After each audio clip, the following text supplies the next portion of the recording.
One, two, and two. Hello guys, welcome to another Direct Strike Commander stream.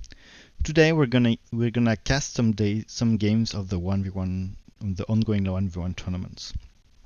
So this is the current state of the bracket. I think it's been a long time there was no game played, so it's kind of not moving very fast, but already a lot of game has been played right now. And I will probably start with the game at the end of the tournament. We know that Shame is qualified for the final. For his opponent might be couple people who are still hasn't been eliminated yet. It can be Phoenix Disrupt, Skippy, Frieza, or one of those two guys. It's not worth it that 1v1 and 3v3 can be pretty different, and a lot of things that can be true in 3v3 are not in 1v1 and vice versa. To me, the most obvious difference is the importance of stacking and the easiness at which you can build a stack in 1v1. It can create games that reverses very quickly, even though and are much less stable in opponent, and often just very quickly the game can reverse and be a win or loss depending on what's happening. Another difference, and that is not worth it, and that for me changed quite a bit, is the complexity of those games.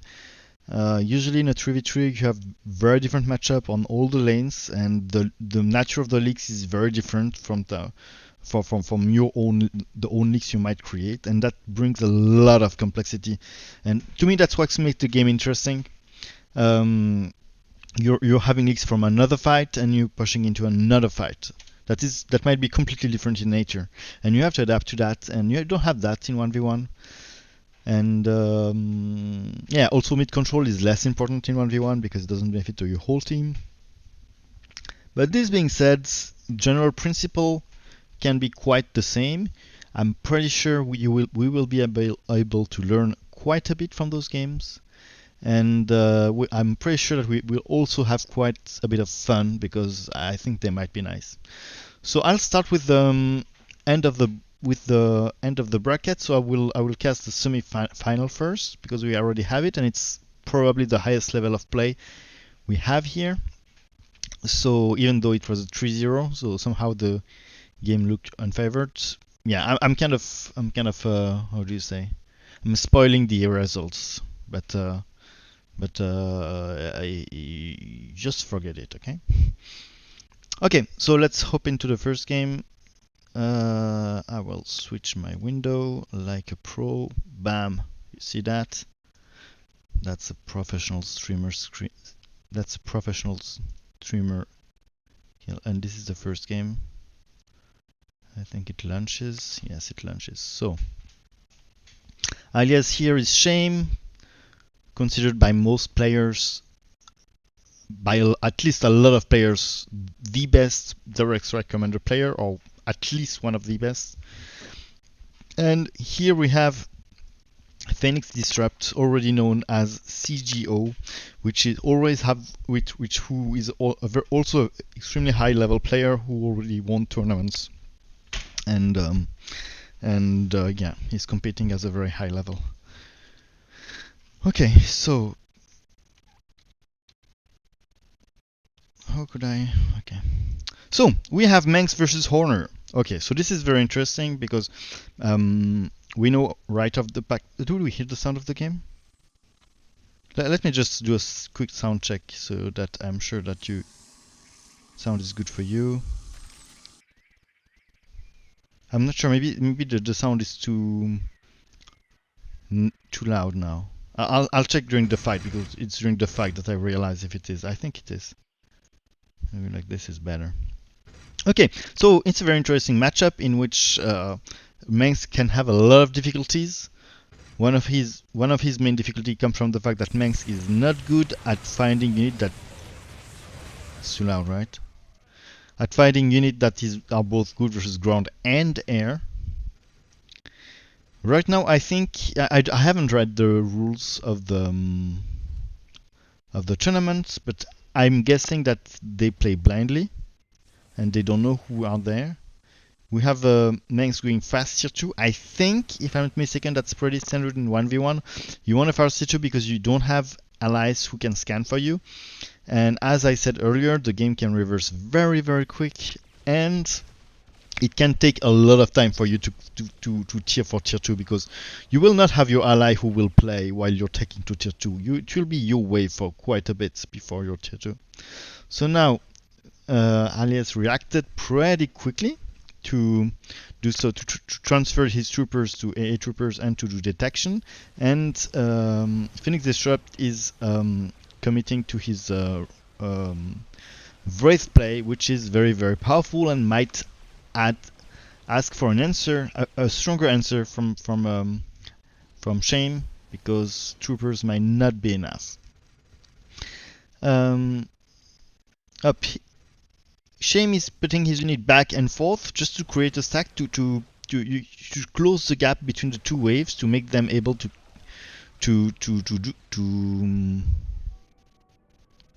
I don't know, that there is less space between the two waves.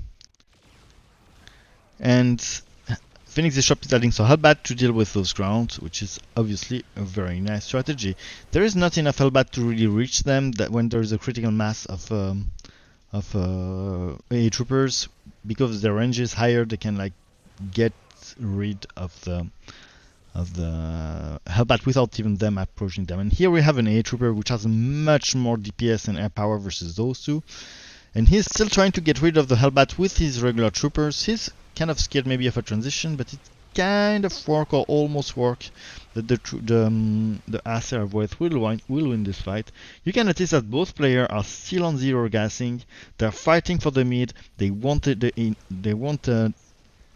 mid control. Here some links are added, especially for this purpose, to close to make the Hellbat stay at distance while the other troopers make the DPS.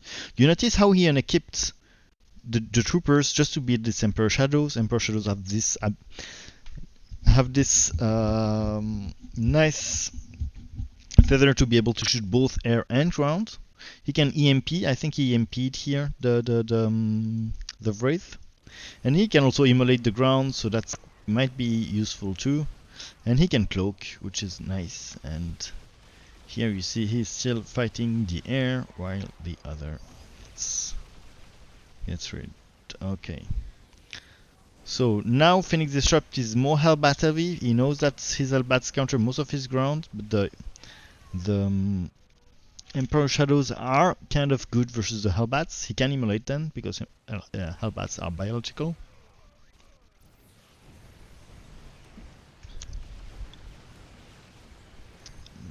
He used immolate here.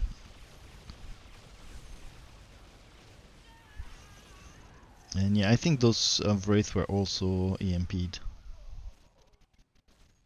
So now Phoenix Disrupt is adding a shit ton of Hellbats, and Shame is adding Warhound. Warhound are good versus anything that Horner has, because everything Horner has is mechanical. So they do the DPS, but it is noteworthy that the links here, there is only a couple, and they are not meant to do any damage. They are just meant to make the Hellbat lose some of the shock, some of the shots. And you see the EMP going down, the Immolate going down, 2 units that are good. And here the Phoenix Disrupt took the first gas. He told to himself, yeah, this game gonna not reverse so soon, so let's do it. Let's gas it, it won't change much. You can see the space between those two. Can you explain it?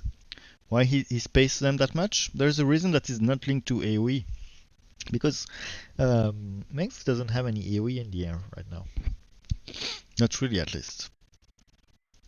It's linked to the capacity of the EMP. He doesn't want to. He wants them to not be able to EMP both of them at once. So now he has to use it. And boom. And he still does. And yeah, the EMP does some damage. The EMP does some damage. So it is linked to AoE some kind of. But you see that Shame is patiently waiting that the two I'm checking my sound now. Okay, now he switched to Vikings. So Vikings are very nice because first of all they are very tanky and they are much stronger versus troopers than the Hellbats are. They have very strong AoE, and for this the Warhound are much stronger. Look at this. This might be quite an unfair fight. Yeah, Viking getting rid of everything. He didn't even kill one. Yeah, the Warhound is still doing some work, but Vikings are very strong versus that type of army. Only the Warhound. I'm expecting more Warhound now. But he's adding Ling in the back. Oh yeah, he's adding the Warhound. So everything goes to normal. He has to add Warhound, and Warhound have this big weakness versus Mengsk, is that Warhound cannot shoot air. So by forcing Warhound, okay, now the why didn't I have access to my so he lost the bunker, but he kind of achieved something because Warhound, the other troopers, you can reverse them, you can make them, you can change to something else. And here you can see already keep them. He will probably transfer them to flame troopers. I don't know, something that is more good versus a pure ground build. You see he let his Viking landed. I'll put the upgrades.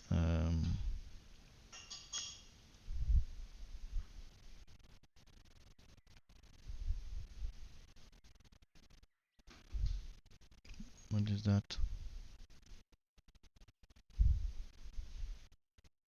I'm trying to get it. Anyway. And the first Aegis come. Aegis Warhound, so he take this threat seriously. Warhound will do a lot of damage on the ground. I don't know why he did that. Maybe he wants them to impale on the bunker, so he lifted, and then he goes ground. He could have done the same here, I guess. But he tried to protect the bunker, but the Aegis now, plus the Warhound on the ground, will be much sooner. He didn't upgrade them to flame troopers, he just equipped them to build some, probably the Aegis. It's important to equip very often your army when you're Mengsk, because it can allow you to if you need a unit, it will allow you to get it sooner. You can see a nice blink here. He tried to snipe the Aegis. He wants to snipe those units. I'm surprised because the matchup was very Honor favored. It's true that Honor is not as strong as he used to be, but I think it's very interesting the build he chose to do. It's a bit more different than the build I would have used to do. I would have done. I think I would have done Warhound for sure, but he did a lot of much more trooper than I expected. And yeah, usually I'm not always using Emperor Shadows and Aegis Guard. Sometimes I go straight to Black Hammer because they're both good versus ground and air.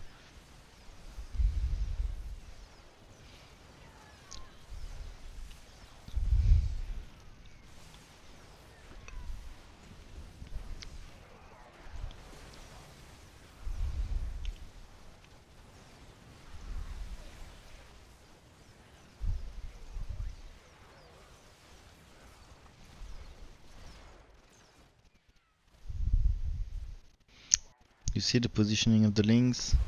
Just here to take some shots, not doing any damage. Extremely spread. The troopers, he did quite a lot of them and they became quite... Did he added more even? That's a surprise for me. I wouldn't have used that many troopers. Especially versus someone who has that many options to do AoE here on the ground. Look at how squishy they are. But yeah, they kind of serve of the purpose of being a mid shield somehow. He only took one gas despite having the advantage of taking the mid for like 10 minutes almost. And now he's adding tank. He didn't even bother to do the siege speed.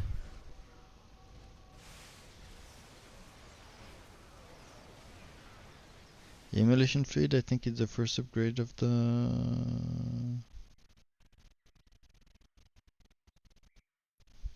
just wanted to check if he I think it's the first upgrade of the Elbat, if I'm not mistaken. And you already saw that he was, yeah. And he didn't do more, even though he had a lot of Elbat. And the reason is that he wanted to keep his door open for any transition without having some dead money that would not usefully fit transition. And here comes the transition. Waited, he changed everything, and he goes to Galleons. And his plan is to stack at the bunker. He say, hey, he's pushing me too strong, there is no other option here. I need to take advantage. I have a Nexus that at 9 minutes is still pretty strong in the game. He probably won't be able to kill very fast, to stack my Galleons. So I'll stack my Galleons, producing Reapers. You know why Reapers? Because he's defending, and Reapers is the shortest constructible weapon here. 20 seconds, not sure they stay alive that long. 12 seconds, probably. And it's also very good for tanking because Reapers are very small units that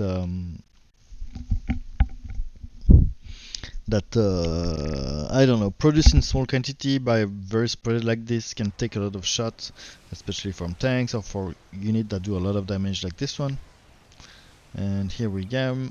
The Reapers coming, the Nexus defending, and the Galleons making quite uncontested for now. I'm surprised to see how he answer.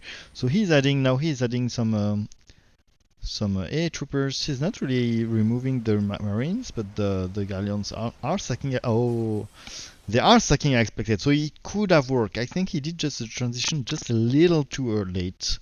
And that cost him the game because this strategy could have worked and could have created a deadly stack. And as I said, in 1v1, game can reverse pretty quickly.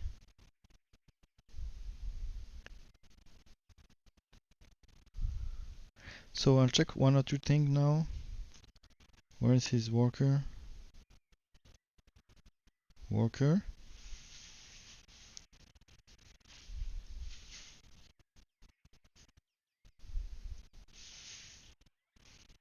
Hello, here. He had quite a bit of energy, but not that much. So he used it all with only those. Ah, yeah, there is this one also. Okay. The tank was funny to me because if he pushes is very good. He was maybe confident he would still be pushing, but if he's getting pushed, it can be pretty fragile because it needs to be defended for them to be able to. Yeah, a lot of dominant troopers. He just did a +1 attack, and here he's still 0-0. So that was for the first game. I hope you appreciated it.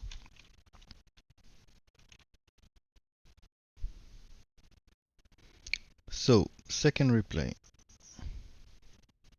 So this is a second game, it's a best of 3.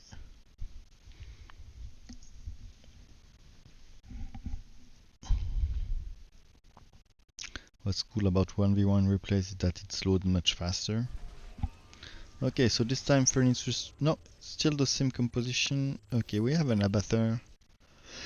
And here a Raynor. Sorry.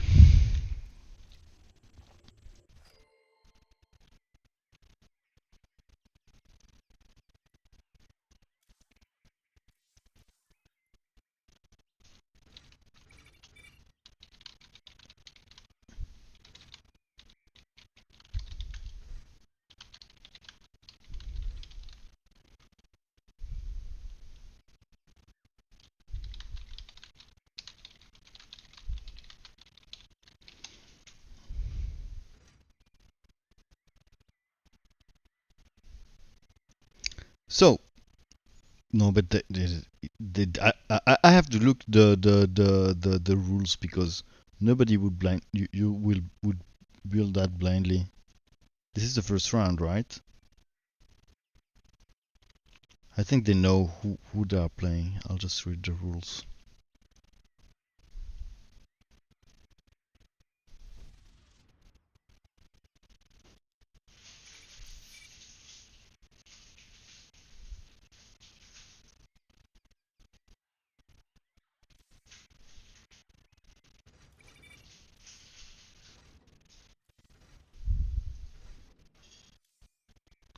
Okay, yeah, he's blind. He's blind. Let me just read the rules because that might be interesting for our understanding of the game. So, under the rule announcement. No.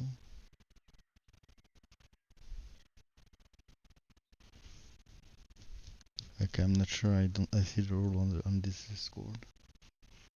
Replace. Okay. Okay. We will. I'm just assuming they know who they are.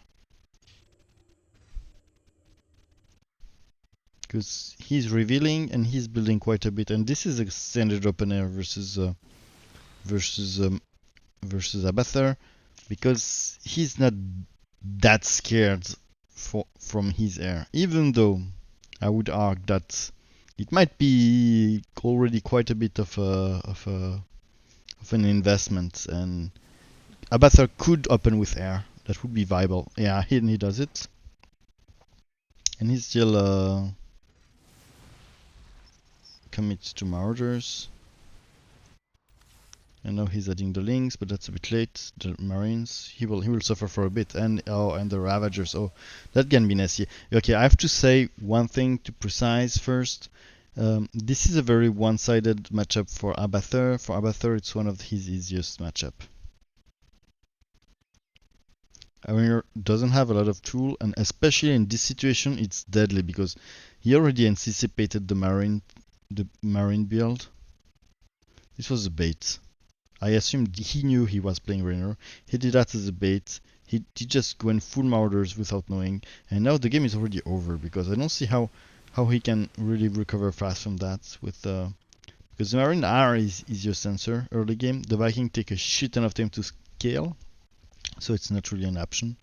BC neither. First of all, they're not that good. Second of all, it takes tier 3 tech to do that, and but it's 1v1, he can still stack it. I'm surprised he put them together like this because the bounce of the Muta attack can bounces nearby, so the more your unit are clumped up, the less it's kind of efficient. And you see he do that armored Vile Roach. It's very good versus Marine. I mean, those two units here, those two units are just contra to Marines. So he didn't do that many Muta actually. Only four. Only four. And he's creating a huge uncertain term of Marines. Actually, he didn't went as I expected. I thought that because he did that many Marauders, I would have expected that he could go full Muta with just one or two Ravagers, and it would be enough because Marine sticks are not that efficient versus Abathur's Muta. But he didn't choose that way. He just went easy with the Muta and just do some unit that are a bit. Those biles were ugly. He didn't even bile the Marines. Hey, look. Yeah, he biles there and there, so he didn't bile the Marine. You have to bile the Marine. When the Marine are dead, your Muta can do the same. I'm also surprised by his positioning because I would have expected that he does this in front to take to so that he has the time to kill all the Marines, and when all the Marines are killed, but he sold one. What the fuck? There were 4 before. I'm not stupid, right?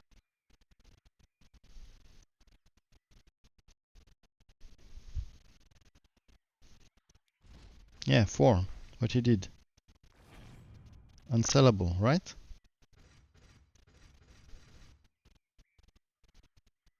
He sold one.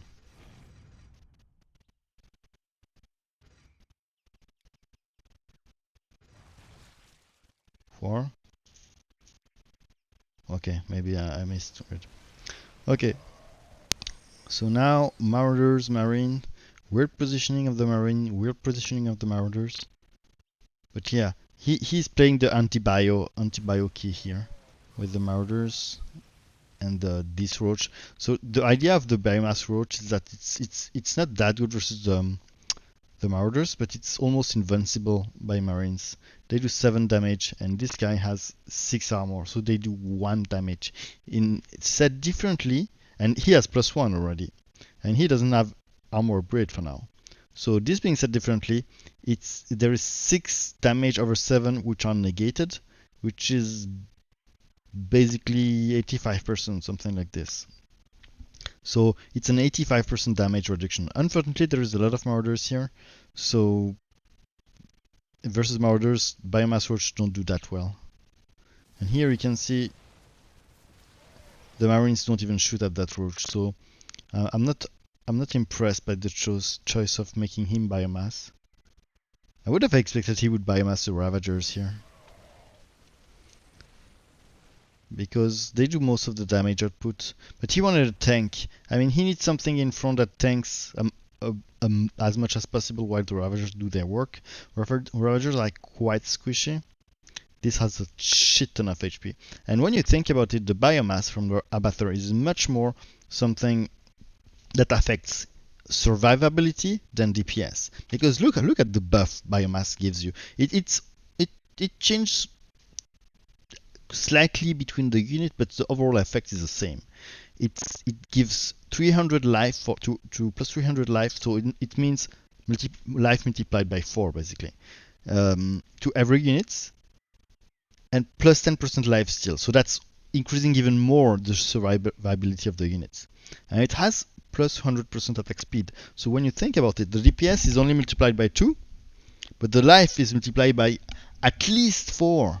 At least 4, because it's 4 times more life plus the life steal. So it affects the survivability much more than the DPS. And the second thing that is worth mentioning to me, is the life steal, because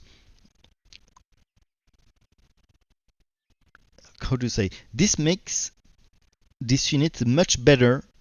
There is a lot of exception to what I would say, but in theory, this will make this biomassing unit will make it much better versus if he's a frontline unit than he's a backline unit. Imagine you have guardians in the back, and they have biomass. First of all, they are very tanky, but that doesn't affect the way they work 90% of the time. Why? Because they're not attacked 90% of the time. Their role is to stack.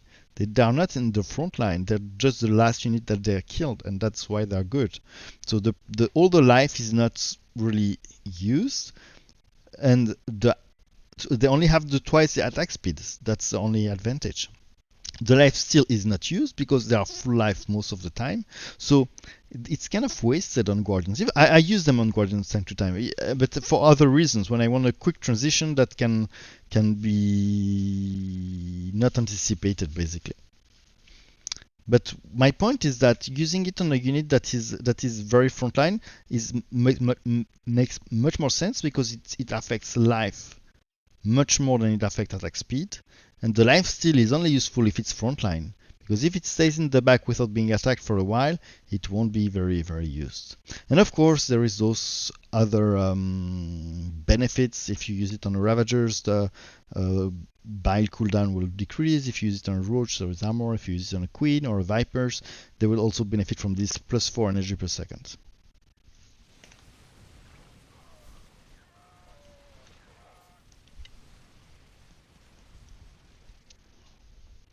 Still 0 gas on both sides. I'm really not used to play 1v1. I never play 1v1. So I'm not sure if this is standard or not, but I guess it is, because it's the second game we do. And so he's focusing on the Ravagers, on the Marauders. He's not doing that great. I'm surprised.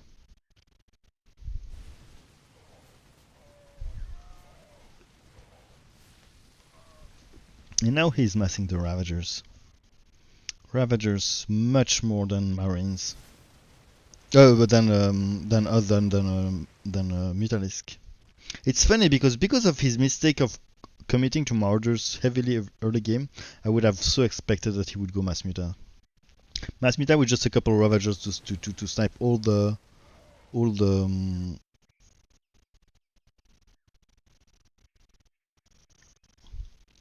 Marines.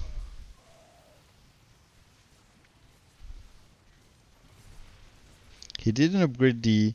You see, he didn't upgrade the any meter. It was actually how do you say call it? It was actually a trap. He didn't upgrade the meter. He didn't plan to. Where are those upgrades? What? He didn't plan to commit to mutas. Oh, he's right-clicking that now. It will help. Now he has 3 roaches. It's probably worth it. Maybe only for this roach it's worth it. I'm not sure. So he didn't plan to do that. And the second reason, so there is 2 reasons he hasn't done the both of this upgrade. First of it was more of a trap, and he didn't plan to commit to it. Second of all, in this fight, what will the muta attack? The Marines, right? Yeah. So this upgrade will serve no purpose because it won't be used. Only versus the leaks here, very slightly. Did he put his turrets? Yeah.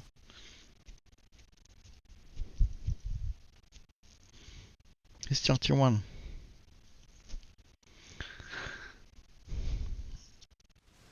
Only versus the leaks, the Meta will shoot a couple shot versus the Marauders, but it's so insignificant and it's so temporary.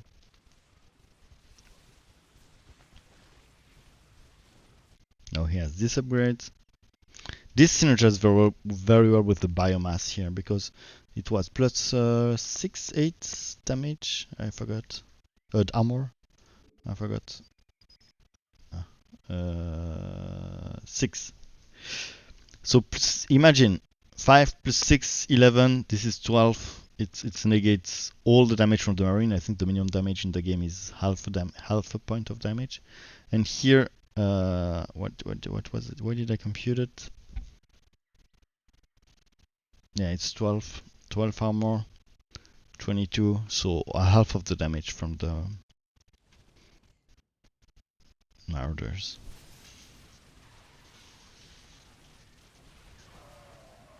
You see the biles, very nice biles here, and he's finally reversing the game. So what changed?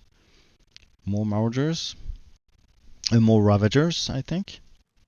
What changed? Because he had some trouble here. Maybe it just takes some time because here the composition is pretty much the same. But don't tell me that it's a 2 roach he added that will change quite a bit. Now, I think now he has enough Ravagers to get rid of almost everything. Yeah, 2 more roaches here, but don't tell me does it change that much. And they upgrade, so maybe the upgrade made a difference. No, he still doesn't have it now. He's keeping the bile for his main wave. You can see it. Maybe he just made a good. Here the biles were awesome. Maybe he was just missing that good bile, and the queen maybe helped a bit. It's nice to heal.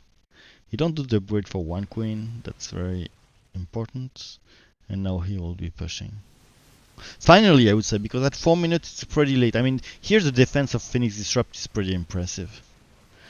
Because as Abathur to hold versus that kind of compo, even as it was before, for that long, is pretty impressive.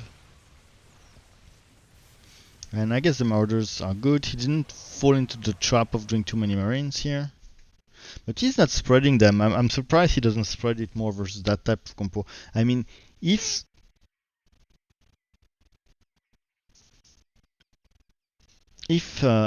Shame pushes, it might make sense because his unit will clump up anyway versus the leaks. But before he was pushing, so I was surprised he didn't spread them more. Maybe, yeah, the advantage of having one line like here, very compact, is that the damage just put is more brutal and comes at once, and that might be good. And now the tier 2 comes. He did the. He's still 0 armor. Oh, Shame sniping the bunker here.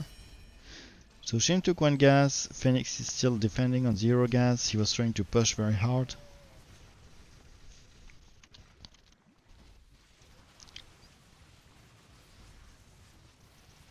Just checking the sound of the game, sorry. Yeah, volume looks okay. Everything looks okay. Okay, so now he's adding tanks. So the idea behind the tank is very obvious here. You see he's pushing and he say, "Oh my God, I might die." So when you say when you're in this game and you're in the "Oh my God, I might die" mode, the tanks are actually a pretty clever choice because you the kind of unit that you might be able to stack at the Nexus. Of course, it doesn't work versus air, but here he's fighting ground units and spread a tank like this might help quite a bit. He takes the gas, so he knows that he's like, hey, you push me, just push me. I want to sack at the bunker. I want to take a gas because I know I won't be winning soon. I won't. I can take a gas because the game will be longer. There's still no siege speed. Oh no, now he did the siege speed. Yes, he did the siege speed now. And he's hoping now he cannot defend. He needs to be at the Nexus for these things to be able to stack. But this amount of Ravager is now very scary. Don't forget that he can snipe tank. If he get close enough, he can snipe tanks too with the Ravagers. But here the builds, yeah, some of them are good, some of them are less good. You have to also realize that when you're playing 1v1, you have to build units every fucking round.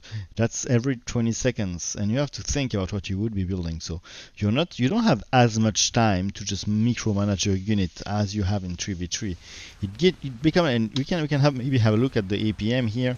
Shame is at 120 average. It's not that impressive, but if it's useful average APM, it's probably pretty impressive. Much more than the 0 here. Okay, now we're going at the Nexus. Now there might be some stacking going on.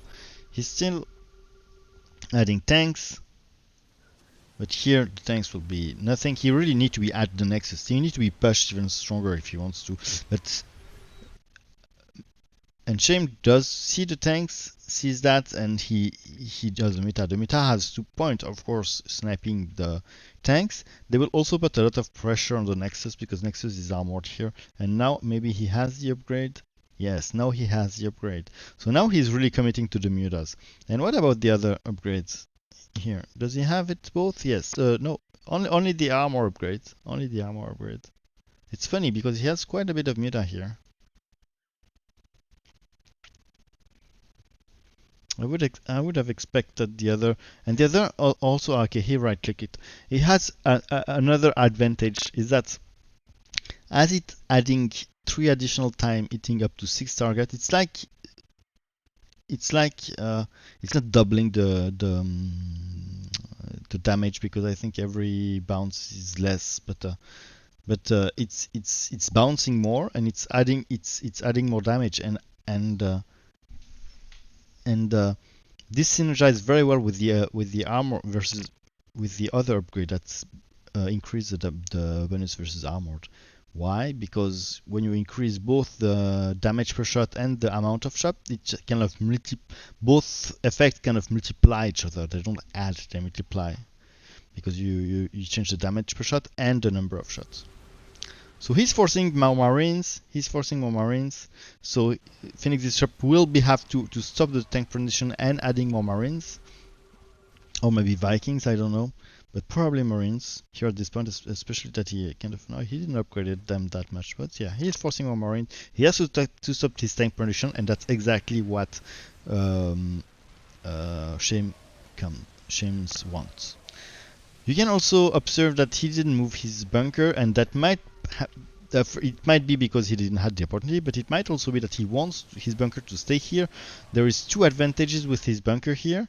The first one is that when he dies, the units go out of the bunker and join the fight, and they can move up to his bunker. What I mean, they won't do that, but the point is that they will fight along with his army.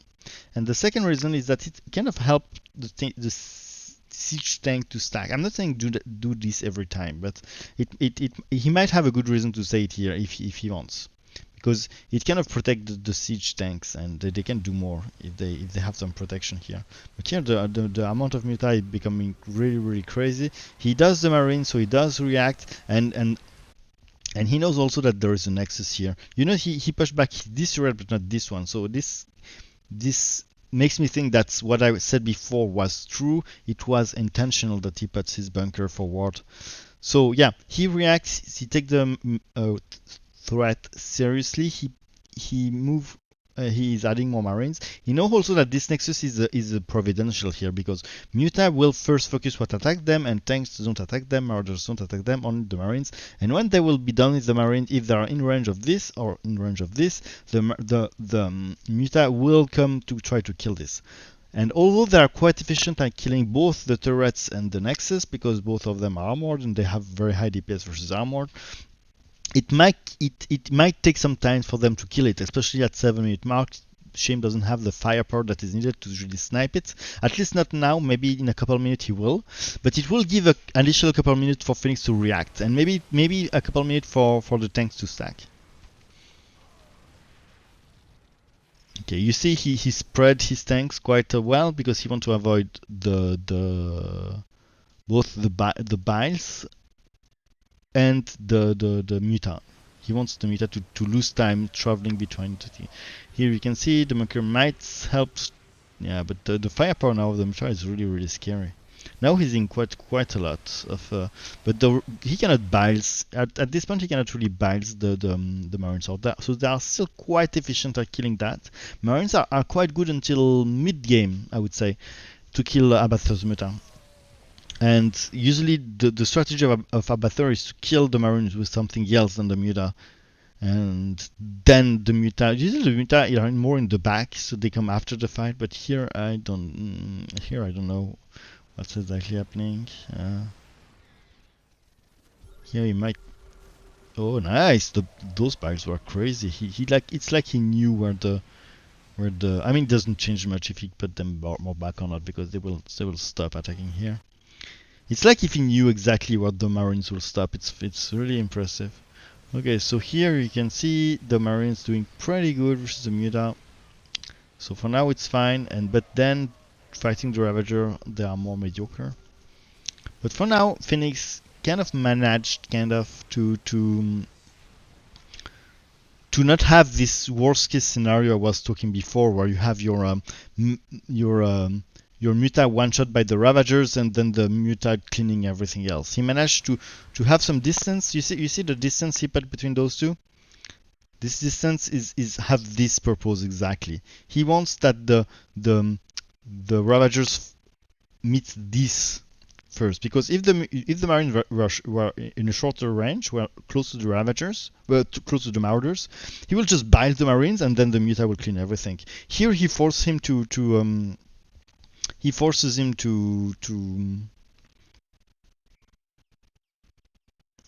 the Ravagers to fight the Marauders. And he's hoping for a tank stack. He's really hoping for a tank stack. It's 8 minutes into the game, so it's still possible. At this point, even though he has Muta that are very good versus the Nexuses, it's hard for a Muta stack that small to kill the bunker. So he might still have a chance. But he cannot add tanks right now. He's adding some medics to help with the survivability of the Marines. And I'm under the impression that Shame stopped the production of Muta. Did he?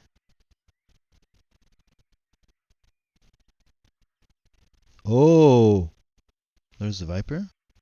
Ah, okay. So okay. So Shame indeed stopped the production of the Muta and went for very early tree and Vipers. And the goal of the Vipers, you know it, I know it, everybody knows it. He wants to get rid of those tanks. He wants them yeah, those piles were kind of overkill if you ask me. Okay, here come the abducts. He just wants to prevent the tech stacks. He knows that what I explained before. We are still early into the game. Phoenix can stack tank at the Nexus, and he also knows that in 1v1 the creation of a deadly stack that can reverse the game are much more likely to appear and much more easy to make appear. So Shames want to take the siege. The siege tank threat very seriously and just went for fast tier 3 and added the Viper. Okay, some good biles. Bam, abduct, but there is only one Viper, and he's not doing that much. I mean, blinding cloud very useful too.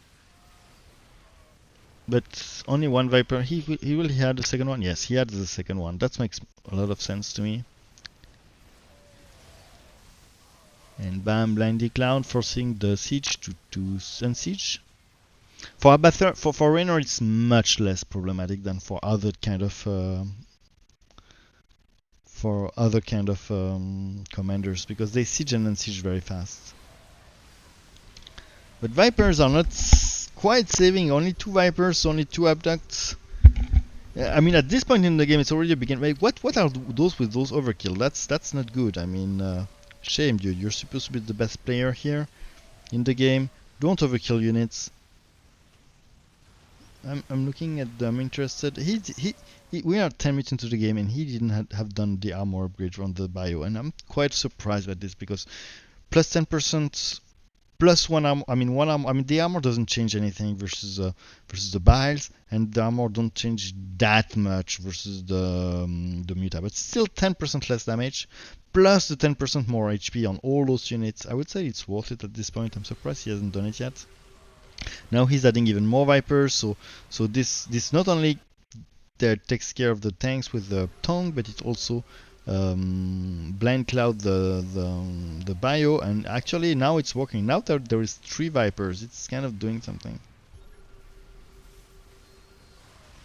The Muta are not doing much here. I'm surprised. I would expect that he would just go mass Mutas at this point, because. But Phoenix was very careful to just add the right amount of muta that is needed. He didn't overreact to the muta. At no point in time he just went, oh dude, muta are so scary, I will overreact. He just did the right amount just to deal with them, keeping the... Oh shit, the blinding cloud, dude. Those have to be manual. I'm surprised they were so good. I want to see how he does that. I never micro the blinding cloud, but I suspect he does.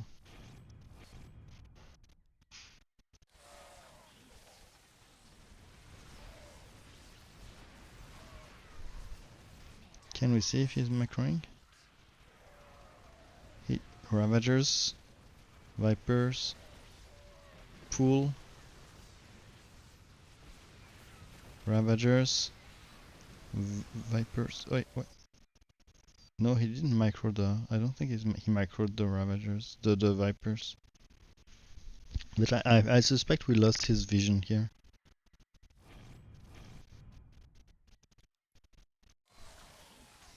Ravagers. Not too late. He pulls. Ravagers. Second upgrade of the roaches. Pull. Ravagers. No, he didn't micro that. It's just his wonderful AI of the Vipers who did well.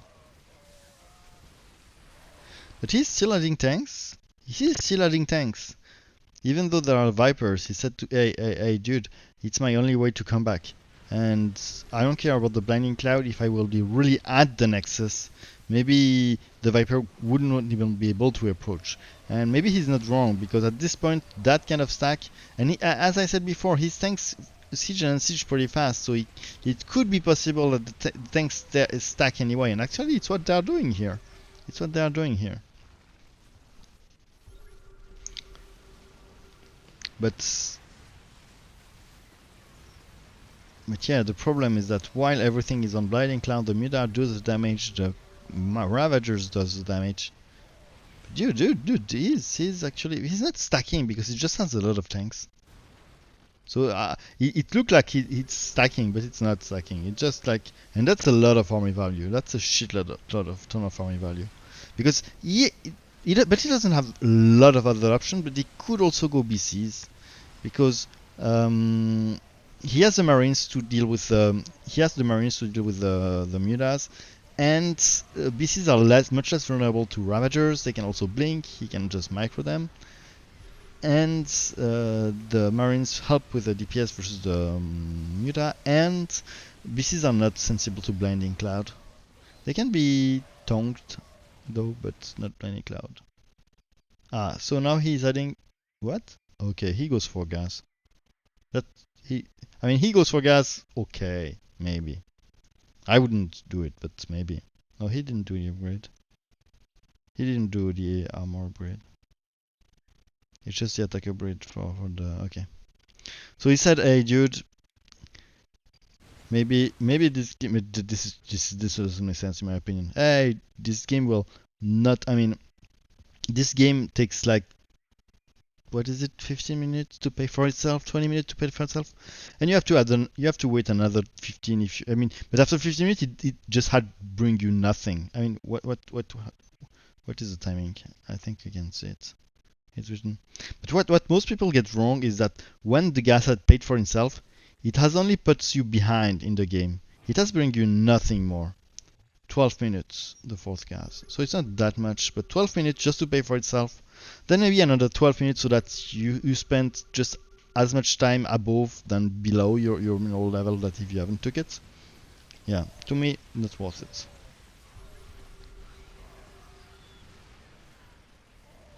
But yeah, the tank strategy might still work. I mean, I know it won't because I know the outcome of the game. But I mean, at this point, he might have a chance to come back into the game with all those tanks. It was either tanks or BC, I think, at this point, and I would guard that BC are also an option. But he took actually Shame anticipated that he would go mass tanks very early because he went for a very early Viper, so he took the tank strat extremely seriously. And tanks are also nice versus Ravagers just because of the range. Oh nice, now he stacks a bit. Don't forget that stacks is more deadly in 1v1, so it moves out. Oh shit. Okay, that was deadly. Okay, that was ugly. Checking the sound, because I know nobody told me if the sound is not good. I think it might be okay. Okay, no, I don't see how Phoenix can go back into this game.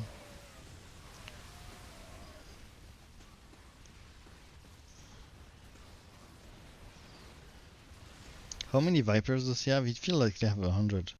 1, 2, 3, 4. Only 4. He does all those blinding cloud. It's crazy. Yes, and it's GG. Second game taken by Shame in 13 minutes. But yeah, as I said before, it's an easy matchup for him. But the first game was an easy matchup technically for Phoenix, and it didn't work that well.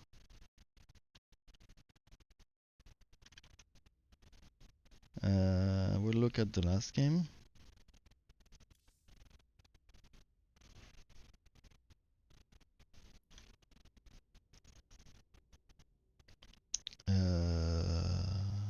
Where is the last game? Okay, last game between Shame and Phoenix Disrupt, aka CGO.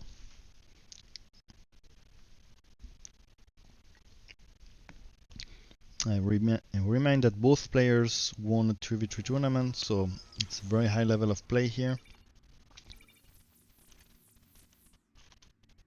So we have Shame playing Phoenix. I guess they know who they are playing versus because they opened blindly the other games. Okay. So we have a Phoenix versus Statman. So early game, Phoenix has quite a bit of some tool to fight Statman. Later in the game, it might be more complicated for Phoenix. Early game Mojo is crazy good because it can stun Gary, and that changes a lot of things. For Super Gary, the stun is not that useful. I mean, and also not that strong. So I expect that later in the game, Phoenix might have some trouble to fight that matchup. So Phoenix Disrupt choose Statman. So he's opening with Gary and some links. He should have 7. 1, 2, 3, 4, 5, 6. No, he didn't have 7 because he did the upgrade before the spawn. He'll go straight for Phoenix, I guess. Shame will go straight for Phoenix. So this is the semi-final. And he goes straight for Phoenix. So he goes straight for Dragon Phoenix. One bunker behind. Don't ask me why, I don't understand this.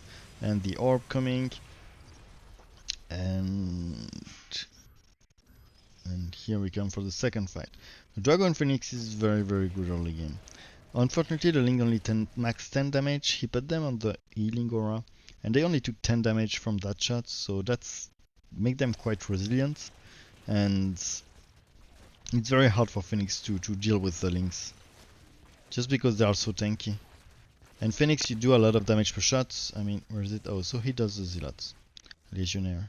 Legionnaire, 16 damage per shot. I feel sometimes Adept are even better because they are more rapid fire, low damage unit, if I'm not mistaken.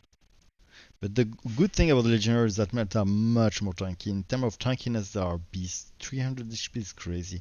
And especially if a Phoenix Disrupt, if a Setman goes for Links, I think for Bane, I think Legionnaires are a very, very good value.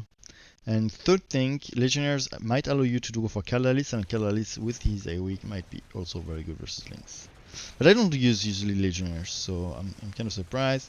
Here he's pushing with the Links, and he's adding the Lurker. Lurkers will be here to provide the DPS. He's probably do the upgrade for the Lurker, so the concentrated spike. No, he doesn't have it. It's funny. Here the... Okay, yeah, the goal for the Legionnaire is mostly to tank while the other does the damage quietly. 55 damage per shot, so and they only take 10, so it's like 80% damage reduction. And here, does it have still not concentrated spike for now? He's adding Zealot, but now the Phoenix hero is like, oh, now the concentrated spike is here. Finally, we will have some good DPS on that hero.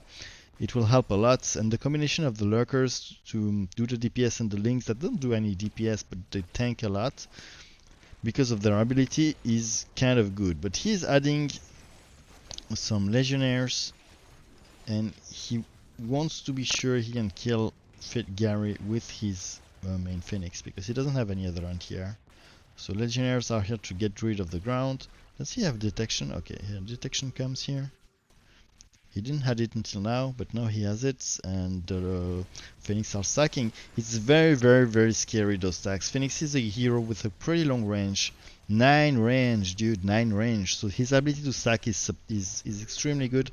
And especially if they're fighting near the bunker here, he can stay alive. And this dude is also very tanky, has a lot of abilities, and his stack is pretty... The good thing there is a second advantage about the Legionnaires fighting the Lurkers, is that Adepts tend to, because they have all the exact same range, they tend to stack all at the same distance of the Lurkers, making them an easy target for this ability who has some AoE. With a Legionnaire, it's kind of harder yeah, here he could, but it's kind of hard to hit them all at the same time because they move more and they might go not all on the same Lurkers, so that's another advantage from the Legionnaires here. But now, finally, Shame is pushing mid. I repeat, both players on 0 gas here. So here we have 2 Lurkers and a couple of Links, not that much, 8, and here we have 5 Legionnaires. He did no upgrade on Legionnaires, and that's not worthy, I think, because it means that because the upgrades for Legionnaire are very, very cheap when you think about it. Oh no, there's only the charge. He didn't do the charge. He could have done the charge. To me, there is one situation in which you don't want to do the charge. First of all, if you have only maybe a couple of Zealot, but when you use them also to come one by one to take the shot in more in a tanky manner. If he had Banes, for example, but maybe it's also applied for Lurkers, but I would say no, but maybe I'm wrong. He wants them to come one by one, and not... Imagine also there is a Hellbat. You don't want them to come all at the same time on the Hellbat and get killed all at the same time. You want them to go one by one. It works better with a different positioning when you put them in a line like this, in a column, I mean, or whatever you call it. And you use them, it can be used more like, you know, when you do a link box and all the links come one by one. They don't really attack, they can reach their targets, but they can take shots. And those Zealots are so tanky, dude. if sometimes you want to use the zealots in that manner, but here it's not really that's what's being done. So I would have understood if he had done the charge here. It's a very cheap upgrade after all. And now the Phoenix could land some pretty good concentrate spike here, so that might be problematic for Shame, which is still managing to kill Gary. And what is he doing? What is he doing now? Because it's been time he hasn't. Okay, he's taking. Oh, okay. No, I understand. There has been some time he hasn't been adding some units, so he's taking, and he's adding more links, I think. So, Tier 3, what will he go? Will he go for air? That's totally viable versus Setman. Phoenix can go air, but usually he starts with a Mojo because Mojo can stun this little bitch here, and that's maybe he doesn't do it because later on if there is a super Gary that comes, and in this matchup it's not rare and it's not it's also, I would say, even pretty common to have a super Gary. Mojo don't do that well versus super Gary, even though he is not bad, I would say. Look at this line of detection here. There is detection for 4 games now, but now the Gary actually stacks. But yeah, it's maybe normal because this guy is taking here, and now the Arbiter Phoenix come into play, and Cloak might be used. And the Cloak, not Cloak, Cloak, not Cloak. Yeah, not. It didn't do that well. Where's the detection? He doesn't have detection. He's just scanning.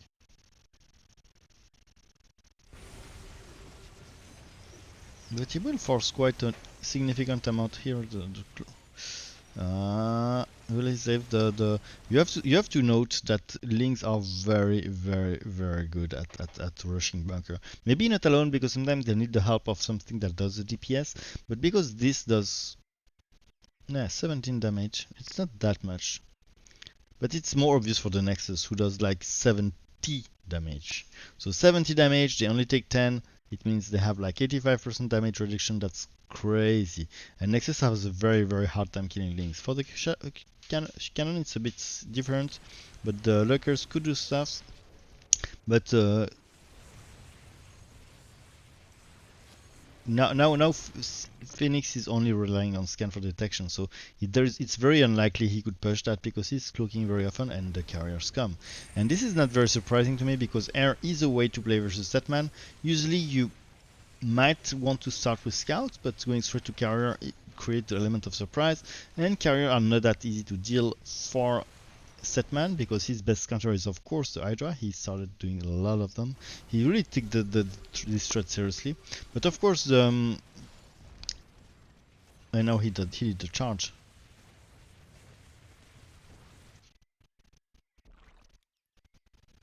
Let me check what he did. He's not using any conservators at this point. I'm surprised.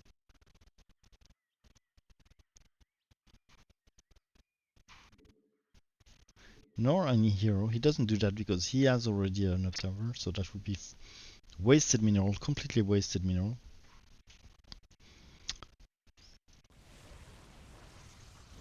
So he relies on the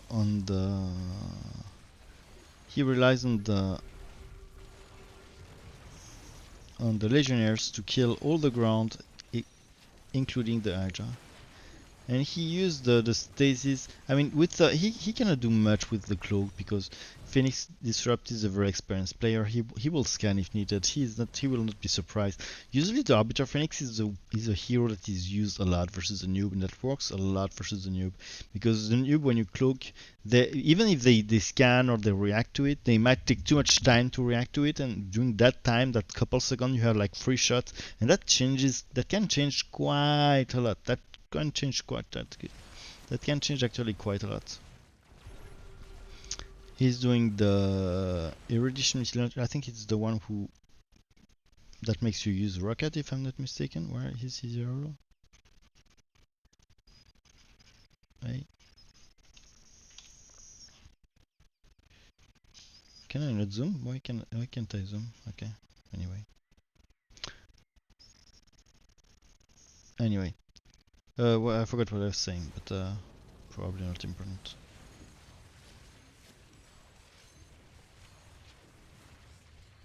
Yeah, usually you cloak versus noob, but here what would the he will not surprise him, but he's still not adding detection. It's been quite a while here. I'm surprised because it's very costly for him.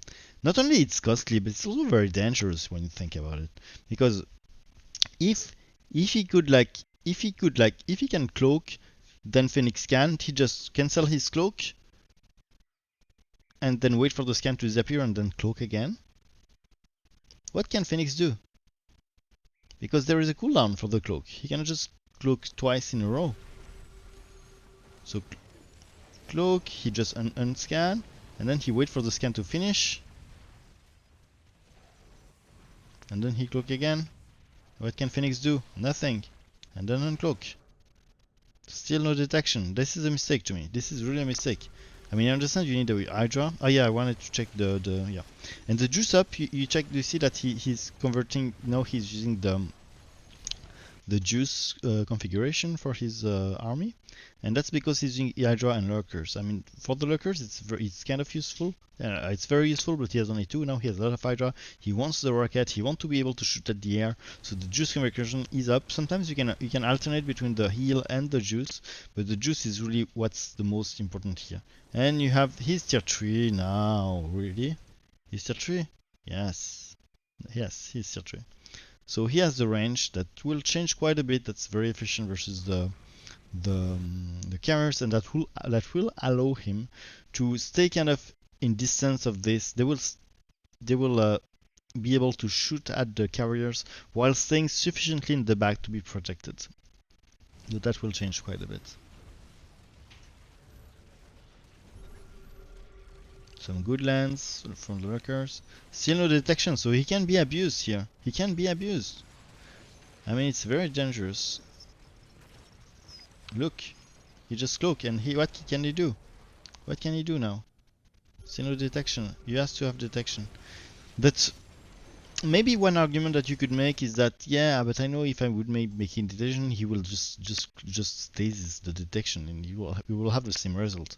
But that's actually, I would say it's a bad argument for 2 reasons. First of all, if he says the detection, it might be difficult for him to also stasis Gary or something he wants to stasis. You just have to put some distance between the 2 units. And the other reason, and it's more important, is that yes, you can stasis the detection, but then you can scan, and when the scan is done and the stasis is done, you will have your detection again. So I would say that would be a bad argument. Nobody told that argument to me, but I'm just making a conversation between me and myself and I. So here, perfect play. The carrier are stacking finally. I want to know if there is no carrier upgrade for now. Neither the attack, neither the carrier. That's interesting to me because I never know when I should do that. No, he does. He's done the carrier. The fast interceptor launch. I don't see it here, so I guess he has done it. It's usually here. So he has done it for 3 carrier. Okay, now he's adding scouts. I'm not sure why at this point. Because probably for the Hydra, I don't know. I'm not sure why actually he added scouts. He's in the +1 finally. Yeah, but there was only 3 carriers, so he's adding now legionnaires. He wants to be sure that his air force can be protected, and then he has probably scouts to kill the Gary faster. It's also versus the Hydra. I would say it's not that good, even though they do bonus scouts to bonus versus lights here. No, here. Quite a bit of bonus versus life when you think about it. Yeah, they're not very efficient at killing. His legionnaires are much better. One thing also that changed a lot between 1v1 and 2v3 is, just as I explained before, you might need just much less versatility when you play 1v1, because you know exactly what your opponent will throw at you, and you might not have a leaks that is a completely different different in nature, or the wave you're pushing into who have a complete different nature. So you might use a different units. And usually early game, adepts are very nice because they are much more versatile and can help versus air leaks or anything. Even though here in this situation, Phoenix can also deal with air, so it's not used. But my point would be like maybe Legionnaires are more used in 1v1 because you know exactly what you will have to we will have to face. So here you see the cloak. +2 is here on the way. Oh, for what? Ah, for the ground? It's funny. I would no. Proto shield level 2. What is? No, I don't know what is this. But what is this? But it's maybe linked to something else. I don't know what this level 2 is neither. I don't know. It's commander, you know, it's this system has not been made for commander. And the cloak, and cloak again. Stasis Gary. Now he has a lot of Hydra, so that's why he's adding Zealots. He has charge, no? He don't should. I think he doesn't look. There is charge. No, there is charge. Look how he didn't upgrade the range for the scouts. He has 4 scouts. He didn't upgrade the range. Usually, most people do the upgrade way too early. They think it's like StarCraft. Like they think in normal StarCraft, when you do the upgrade, it's never really lost because it will benefit for all the unit the rest of the game. So you say, hey, it's an investment for the future. But Direct Strike is very different because even though it's true that every additional unit you will make will benefit from the upgrade, the cost of doing an upgrade is that you don't do an additional unit, and when you do an additional unit, it's just not a one unit that will die and then it's finished and over like in normal StarCraft. If you do one more unit on the field, it will appear every wave. So just like the upgrade, every additional unit you do you will benefit from it the rest of the game. That's why the cost benefit analysis is very different from Direct Strike than for any than for a regular StarCraft play. And here is Snipe the Bunker. No, finally, the dude. And now 3 detection? That's very, very costly. I was arguing that he kept 0 detection for way too long. Now I'm surprised he overreact like this. I mean, he's tired of being. Maybe he's. It's very stressing to play 1v1, and sometimes you're stressed and you have to do decision in a hurry, and it's. I often disagree with the decision I do. Since I'm streaming and Discover, I disagree with me a lot. I disagree with a lot of things I say. I disagree with a lot of things I do during my play, and also I think I'm macroing very bad because I kind of see all the mistake I do. I don't really see it when I play, so I will not be severe. This is the semi-final, so it's 2 of the best players in the world. But yeah, the three detection will make it very hard for Shame to at least just stasis one of them. It's a technique that is widely used. When you see a detection, you just stasis it. And here you see he could be stasing both Gary and the detection. Stasing Gary is so powerful because the strength of Setman relies in Gary and especially Super Gary. If you can kill or stasis Super Gary or Gary, the army of Setman is much less of a big deal and easy to care with. That's why the hardest matchup of Setman, when you think about it, what are they? Mengsk and Horner. The two commanders that are able to snipe Super Gary very fast are the hardest matchup for Setman. Because Super Gary and Gary are key, especially Super Gary are key for Setman.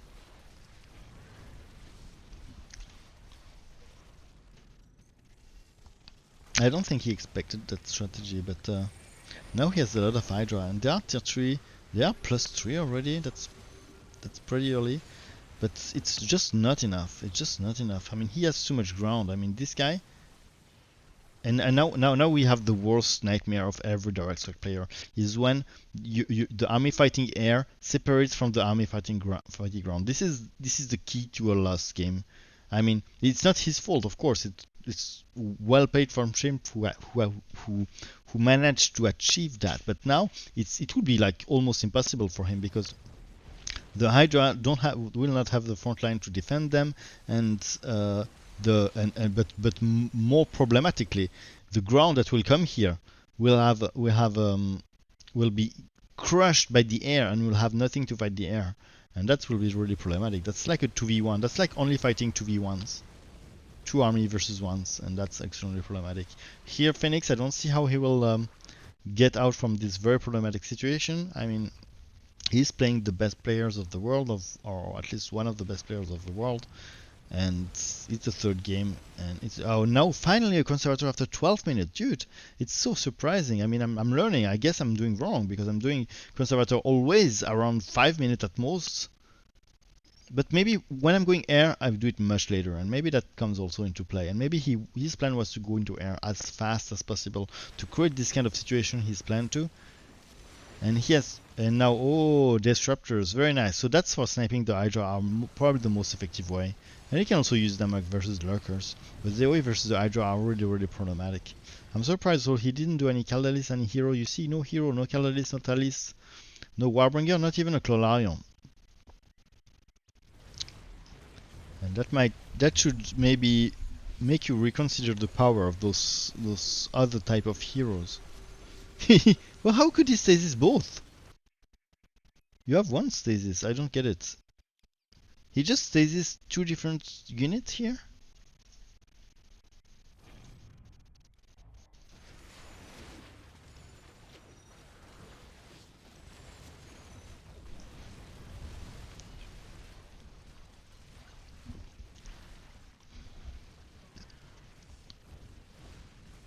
Let's see. Shield, perfect shield. No, it's one stasis. He just find the perfect middle? I don't know. I don't know how he did it, but it was impressive. I never, because he didn't stasis any Hydra that were in the middle. I'm often convinced that my stream is nice because I have a lot of commentaries and I add a lot of value to my games by commentating what I do and explaining stuff. And here for me it's the perfect opportunity to explain stuff, and I would have said that my impression is that I mean I want to do this analysis anyway because I want to learn from those games by watching the best players playing. And I would say that at the same time I could stream and I would add a lot of value for the viewers because I'm explaining a lot of stuff, and I think that's what's adding value. Super Gary here now.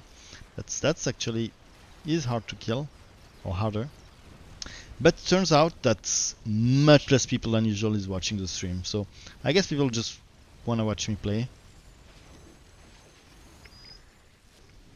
Which is kind of surprising to me. I mean, you're watching people play here. Probably better play than me.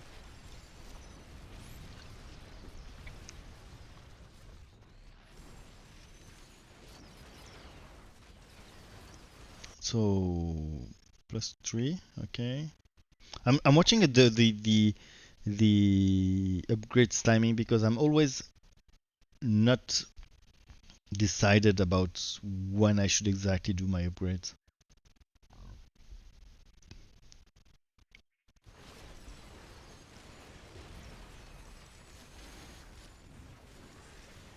Ultra. Okay. It's for the. I guess it's for the ground and for the zealots, but I'm surprised because the main threat now is the air. But as I explained one time, he's probably right, because Hydra are extremely powerful versus the air, extremely powerful, and often if you need more, often you have it. I mean, here you have a lot of air, but often when you have, when you have a couple Hydra and they don't manage to kill the air, Often the problem is not that you don't have enough Hydra. Often the problem is that the Hydra are fighting something else and you need more front line for them to be able to let them fight the air instead of the ground or anything else. Yeah. Okay. Bracket. Yeah, yeah, it works like this. I will show you the brackets. It's completely automatic. It's not because is it this? Yeah. It's not because you it's because you just typed brackets in the chat, it will work. And oops. So this is the bracket, and I was guessing just this game, the semi-final, Shame versus Phoenix Disrupt. I think it's the most advanced game of the game. The most advanced. The second most advanced is this one, Skippy versus Ed Kufina. I'm not sure you're interested or I should play, but I'll cast one more game. I mean one more duel, and maybe after. It's already late. Now today I will probably not play. Okay, so let's find this. Shame versus. Ah, there's also a Shame versus Kiwi. That should be very interesting. Shame versus Phoenix Disrupt. Skippy versus. So now I'm casting the game in the game in the loser bracket, the more advanced game in the loser bracket. Skippy versus Ed Futkina.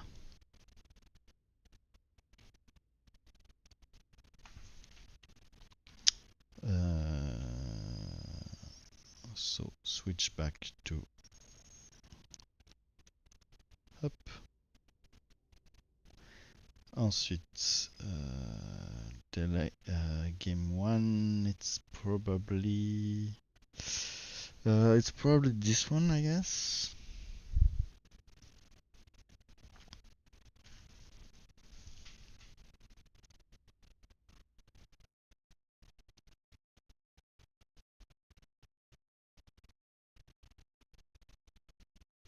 So this is one of the last game played.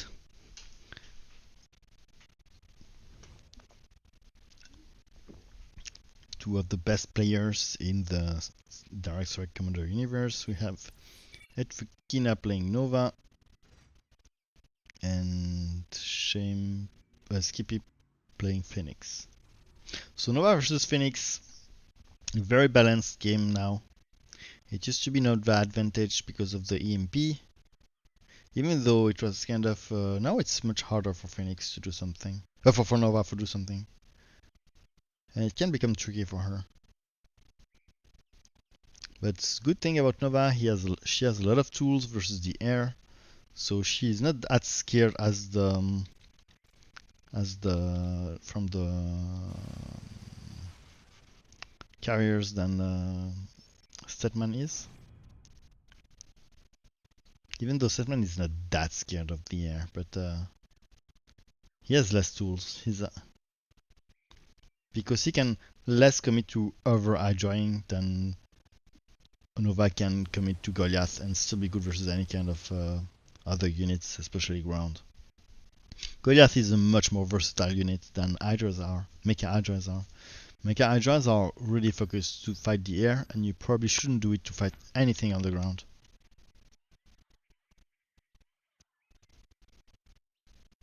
So he goes straight for the Phoenix second round, just like Shame did last game.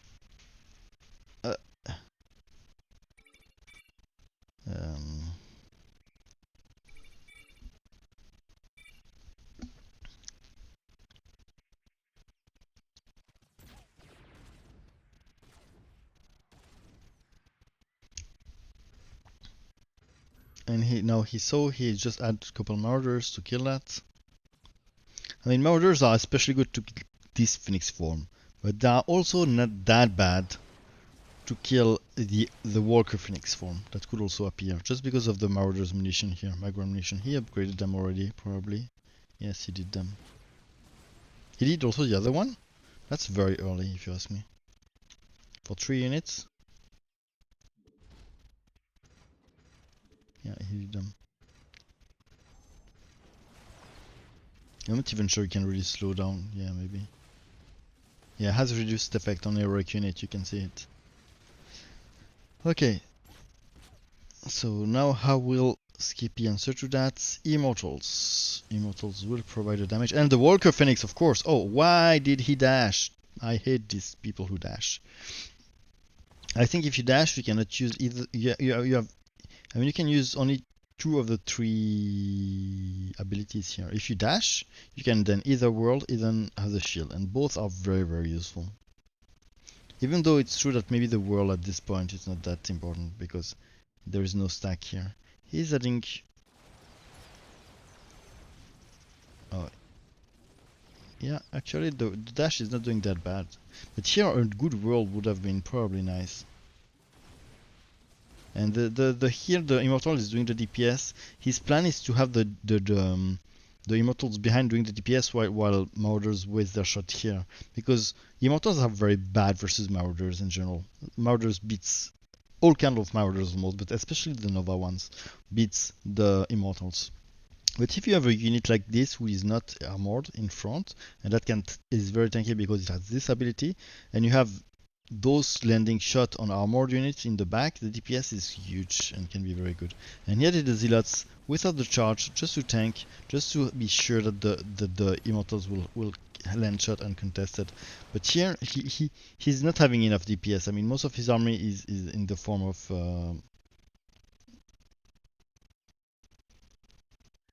I mean, only those 2 provide the DPS.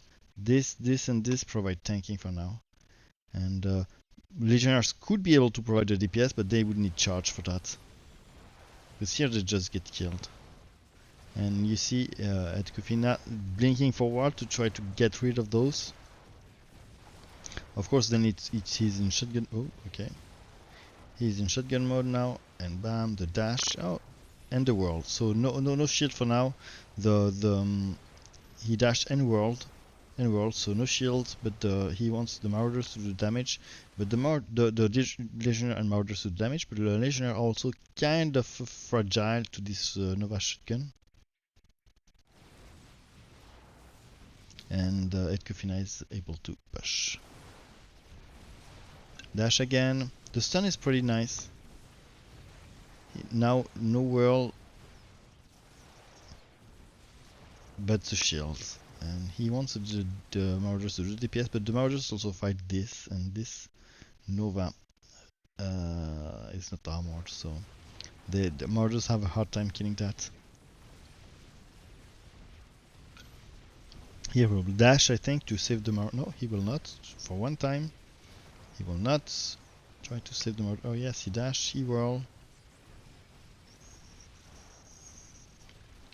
But the dude, this Marauder stacks. It's crazy. It's crazy scary. Those players are much more heavy rusher. It's more the European style than the. I think the 2 others that we watched before, Shame and Phoenix, I think they are from Asia, and they play more aggressively, as far as I know. Dash, whirl, and the Legionnaires. Now the Legionnaires are actually fighting, so they do the DPS that is waiting for them. But dude, Marauders, he's still tier 1, no, he's tier 2, but dude, this Taco Marauder is crazy scary, but Phoenix is doing something now, because he hasn't built for quite a while, so he's taking probably for tier 3, I guess. Maybe Warbringer, or maybe air. Nova is really vulnerable to air also. I mean, the Goliath are a bit better than the Hydra, as I said before, but he's still very vulnerable to air. And oh, nice. And the problem with that, first of all, he already has that, and second of all, his Goliath are vulnerable also to the Warbringer. So they're both vulnerable to the Immortals and Warbringer.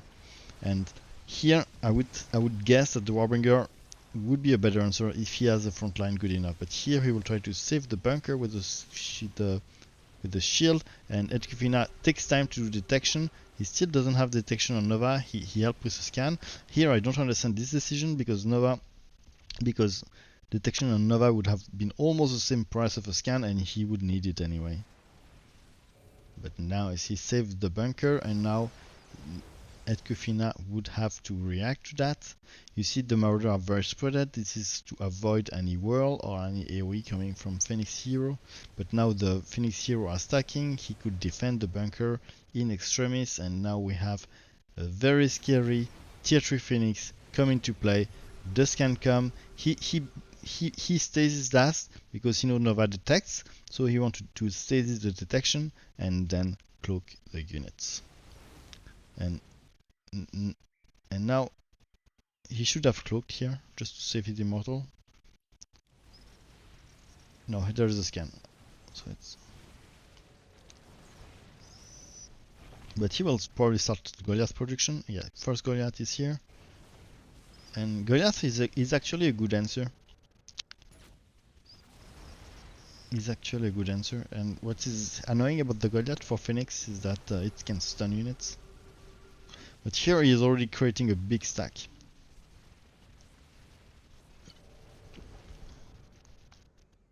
I mean, look at this. There is 4 Phoenix on the play, and even though he has only 2, and I think he had one for a long time. I mean, when this one was appeared, he was alone. This is the first round, this is the second round, and this is the third round. So there is 5 carriers in play, even though he had only 2, and 4 Phoenix in play. So he says this. I'm not sure. Oh yeah, for the detection, then cloak, and then he keep his cloak. He don't care. He has so many energy anyway. He doesn't care. He couldn't cloak. And he could even more uncloak because the Marauders don't shoot air, but it doesn't matter. And it's 1v1, don't forget, so people have to be building and thinking meanwhile they play here. So of course you will see a lot more micro mistakes when you're watching a 1v1 than when you're watching a 3v3. Here, stasis, cloak,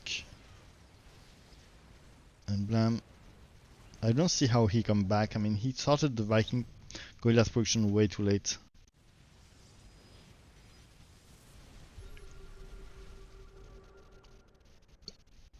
He's not even adding a Warbringer or stuff like that. He will playing the pure air card.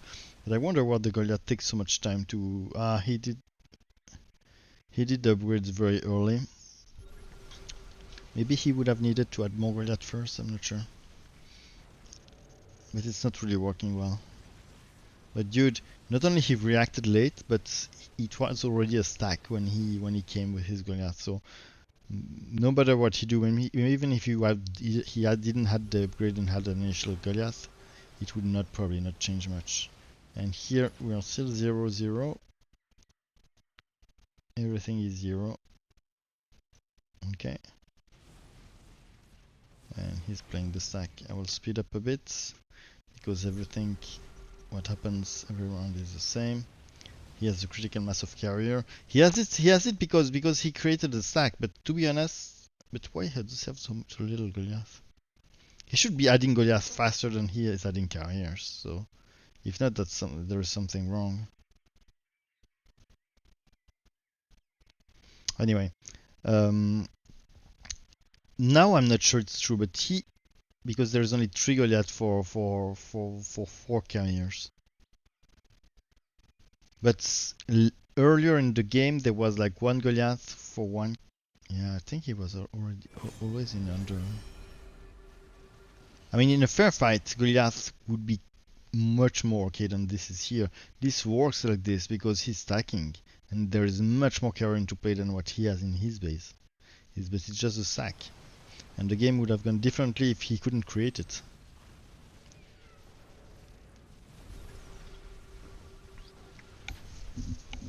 So yeah, this is a GG. It's not possible for him to stop this. He's adding Goliath. What else could he do? It's the best counter he has. But when carriers is one of the unit, and it works even better when it's Carax, because Carax carriers have those drones that can heal each other. So it's even more deadly when they create a stack. But carriers in general is this unit that is, the more you have it, the more it works. And usually doing one is not that powerful, but when you have a significant amount, it can become very powerful. So that's the end of game 1. I'll try to guess what is game 2 and I'll launch it.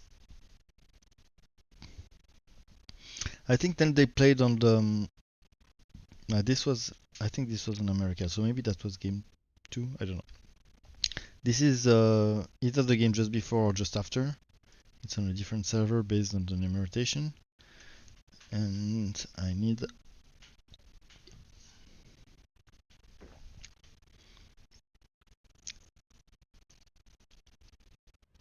Yeah, and I need to pee, so I will just let you in the. Skippy plays with so much zoom. It's impossible to look at that. But him too. Okay, I'll let you with the position of Skippy. So it's no, first I introduce. It's a Statman versus Haka. Okay. So it's a very interesting matchup, and this matchup have evolved so much lately, with the use of Creeper and the use of unit to tank for the Creeper. It's very interesting. I'll let you in Skippy's vision because I just need to go to the toilets. I come back in not in a long time. I'll put you some music so that you have something. Okay, be right back.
Okay, I'm back.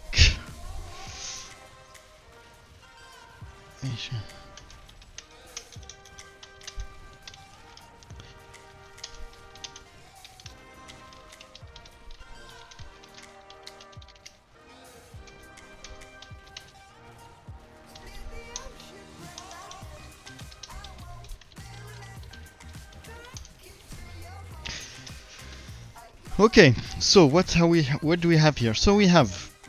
Sorry, I just need to catch up. I have no idea what happened in that game. So we have a standard start for Etfutkina. So some links, Gary, he's probably taking up, I guess, because it's already 3 minutes and he has not much. So maybe he's going straight for Super Gary, which is pretty smart. You should be pretty smart, but other type of play are also possible. Here we have a very spreaded Hydra, which is a way to try to kill Gary. Hydra are not very efficient because of the orb, but if you spread them a lot, you can deal with them. And then some people add Mutas. He haven't even done the upgrade, but usually you don't want to overcommit to Mutas because you have this very hard counter from that Statman has, that is the Corruptors, named the Corruptor. So we're very scared of that. So often you don't commit to that, and you try to take up early to creepers or something like this. But you might need some muta.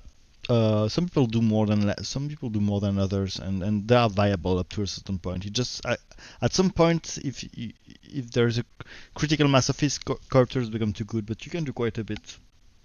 There are several ways to play it. So here, if we look at the upgrades that he did for Hydra, I guess he hasn't upgraded the move speed.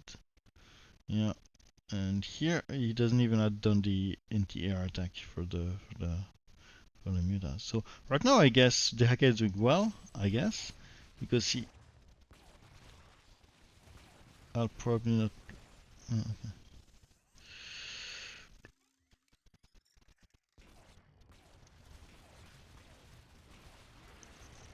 No, but he still doesn't have enough anti-air to kill the air here.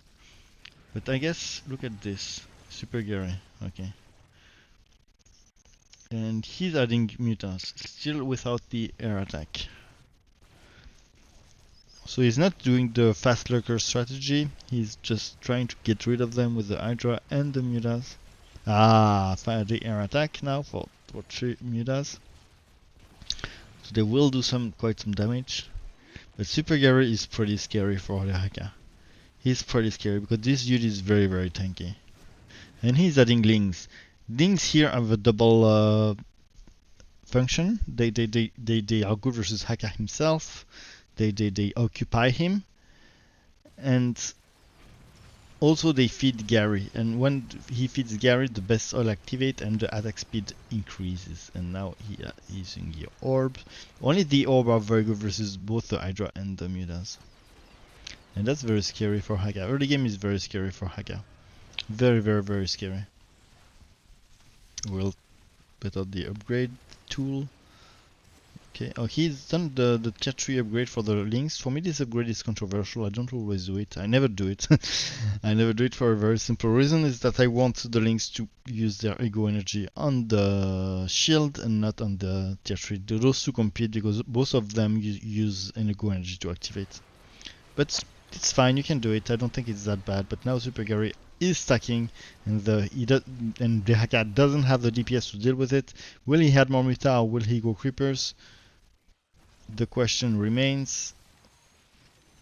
But dude, he needs something now. The Corruptors are out. Corruptors are very, very, very scary for for Haka. The fact he hit the Corruptors is very key here, because if he hits the Corruptors, he will be sure that the Super Gary will be. I mean, hitting an air unit as Haka will allow him to shoot up in the air. And if he shoots up in the air, he becomes a threat for the Super Gary, and the Super Gary will come in and attack him. And he will tank while the other unit might do the DPS. But here the Super Gary are stacking like crazy.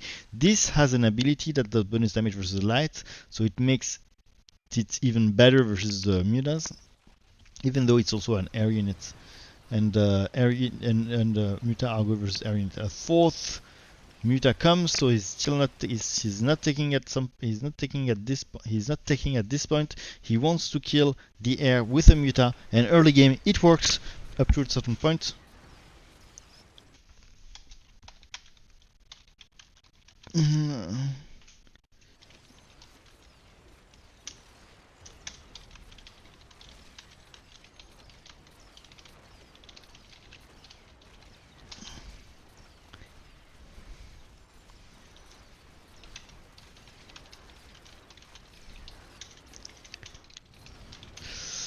But the Super Gary stack is crazy frightening to me. I would be Skippy. I would be like shitting my pants. But he's adding Hydra, and it might work at some time. Eating the air units, the other characters.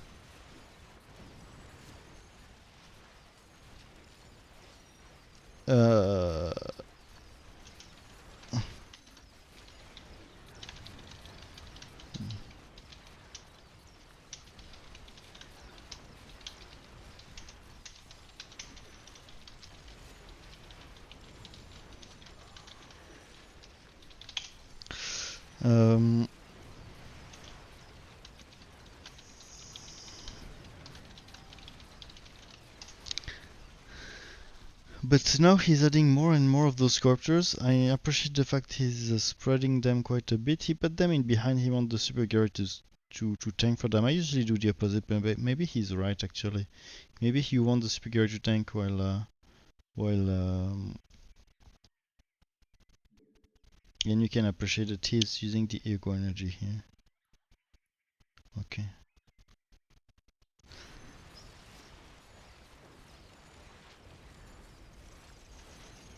He's using this on the Haka actually. This spell does a lot of damage versus ground. This one.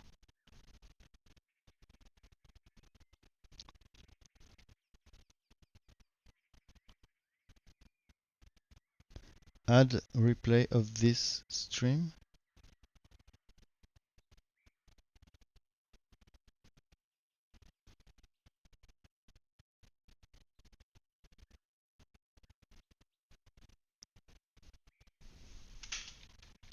Uh,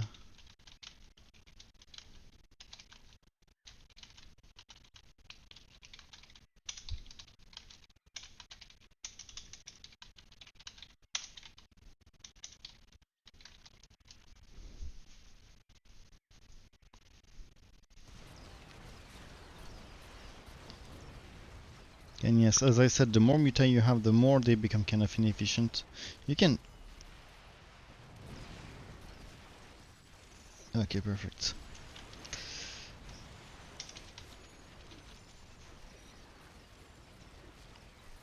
And he's adding a couple Hydra. Very spreaded, of course. No, not that spreaded actually. Here we have a ball, and here we have a... His units are pretty concentrated, so pretty vulnerable to orb. I mean, with 2 orbs you can do a lot of damage here. But yeah. He's doing also kind of a concave, you see, with his Hydra. Nice. That's a good positioning that's a good positioning issues. And he's using... I think this is microing, because I'm not sure they use their ability on the Haka. They usually... when you don't provoke that. But the Muta are finally doing the job here. How many Muta there are? 1, 2, 3, 4, 5, 6 Mutas. 6 Muta are finally reversing it. But he doesn't have that many Corruptors. He should have at least 1 Corruptors per Muta. Yeah, almost.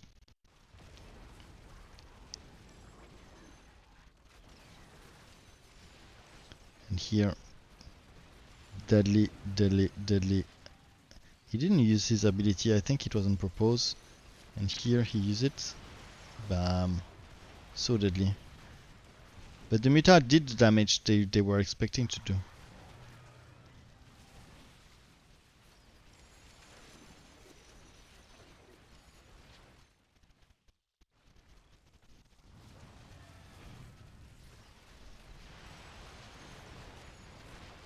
Here we have the phenomena that I was talking before. The army of Etkufina is splitting. The ground isn't fighting at the same place as the air, and that's very, very problematic. Oh, here it's become a bit better. Here is where he could stack again, and now it's looking not good for Haka. Even though he's it's really not looking very good for Haka. I think he can stack. Maybe he was stacking. Maybe he's stacking. No, he's still adding mutas. 1, 2, 3, 4, 5, 6, 7, 7. Maybe he will go to 8. 8 is a good number because first of all it's not too much, so corpses cannot deal too much with it, and second of all the 8 muta have 2 or 3 mutation. And now, but now Etkufina is stacking again. We have the +1 here coming for Haka. +1 attack.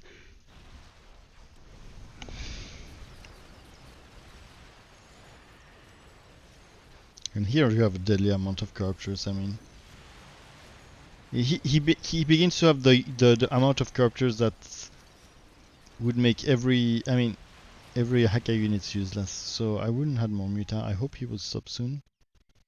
8th muta with the 3 mutation. Sorry, I'm a bit tired. But here Haka is stacking. He doesn't kill it. He doesn't have enough DPS because the corruptors are using their ability on the mutas. He blinks back. He tried to get help from the turrets. He wants his Haka to stay alive. But the corruptors are Oh, those are low HP. No, he's pushing. He's pushing. I don't see how he can come back. So maybe the creeper will come into play. I guess creeper could be very good in 1v1 because of the importance of the stack in 1v1. That is much more important, and that can reverse game much more easily.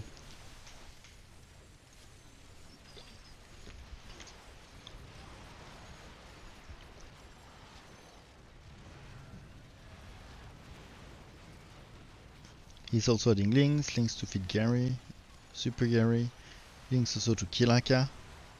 But he wants to jump back to be in range of the bunker so that the links killed. And here oh no, here they're recycled again. But if he killed the links too far away from sufficiently far away from Super Gary, the links won't get recycled and they are they won't feed Super Gary. And feeding Super Gary is very important, especially in this matchup. No, they're not. It's not important, especially in this matchup. I'm lying. It's important in every matchup. And now the creepers. So this is very scary for Edkufina. And here I expect the game to reverse pretty soon. Even though he has a lot of links that might tank that, the creepers tend to prioritize the air. And so it will be, they don't do AoE in the air. Most people think they do because they do AoE on the ground. They don't do AoE in the air, but they have this ability to stack here, and I expect them to stack here. I don't know what's his plan to deal with that, but he's just adding links, and I'm not sure that's the way to do it. There is two ways to do it. First of all, you can add more unit to tank. Some people do even overseers, and you can also build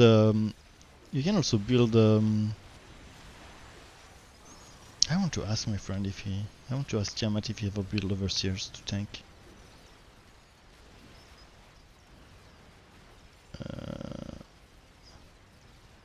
Where's Tiamat? I ask him. I want to have. Where are you? Yeah. I want to ask him. Hey, do you ever do overseers? This creeper hosts. I've seen this strategy quite a bit, but I'm not sure if it's worth it. Another strategy to do it, and it's the same strategy versus every kind of creeper host in the game. Not, I mean, it's a strategy that can work whatever the matchup you are. If you want to counter this, there's all the commanders have one strategy that works the better, and the better strategy versus that is to not to find the counter to creeper host, is to find the counter to everything else.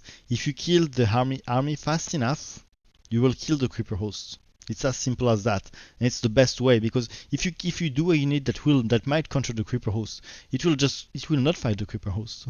At first, it will fight everything else. So you need to find something that fights everything else and that kill quick. You want to kill Haka quick with lurkers, and you want to kill the rest quick with ultras, for example.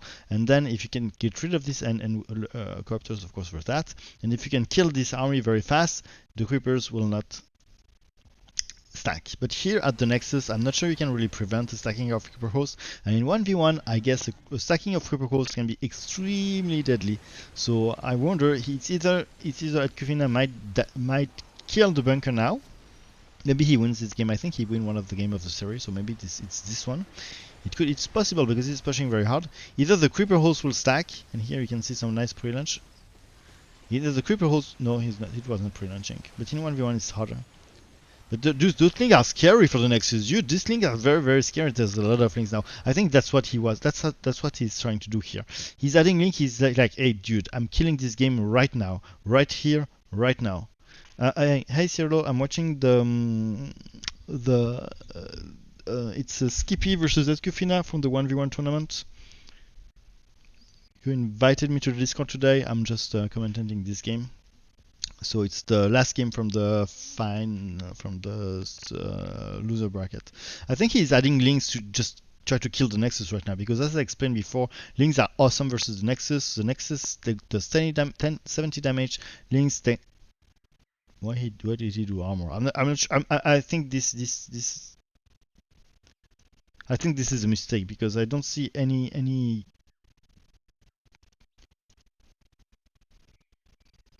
I forgot if the armor comes into play after or before the max 10 damage.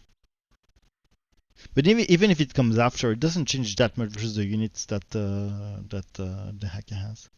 I mean, it might tank the creeper better, but I'm not sure it's really worth it at this point in the game.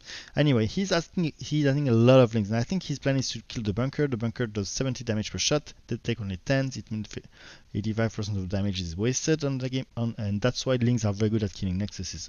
So I think in his head is either and also the corruptors are good at fighting the nexuses, because he hasn't done it in now, but if he comes close enough, he can use this versus the nexus. So links plus corruptors is a perfect combination to kill the nexus. So we have two comes into play here. We have the creeper stacking, so maybe the game will reverse fast, but dude, nexus is already half XP, so he might be able to snap the nexus just right now.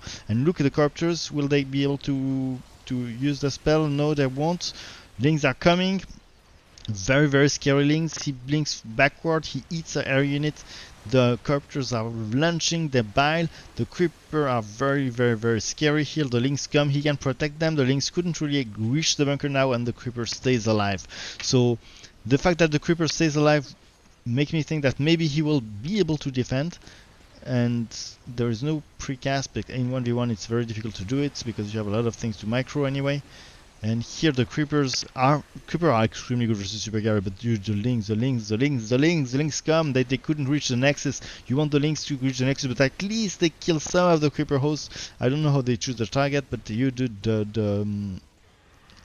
the nexus is now half HP. The creeper hosts are killing the air. Creeper hosts will always focus versus the air. I think I got my response for Termats. Hi. I usually try to kill with my Baneling and the speed, but for some reason it's not available. Then yes, Mass Overseas plus Ultra plus Lurker. So we have the response for Tiamat, with his widely considered as the best Statman players in the world, or the creeper stack that game we can reverse very, very badly. And he had Bane, so actually he's following the advice from Tiamat. Maybe he heard me. Maybe he heard me.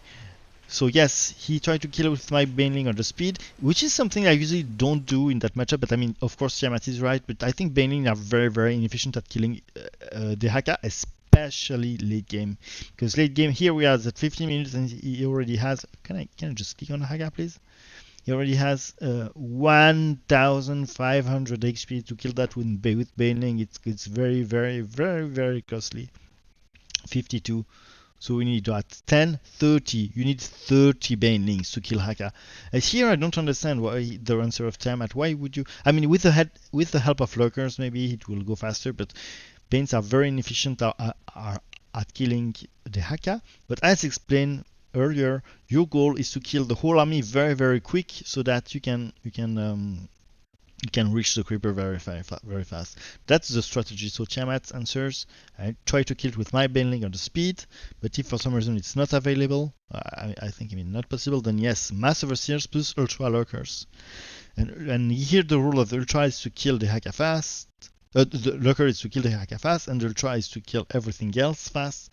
As I explained before, good versus Hydra, and then they will reach the creeper very fast. So this is a strategy he's trying to do, but a lot of links, but now the creeper stack is pretty scary, but the links could still reach them and kill them.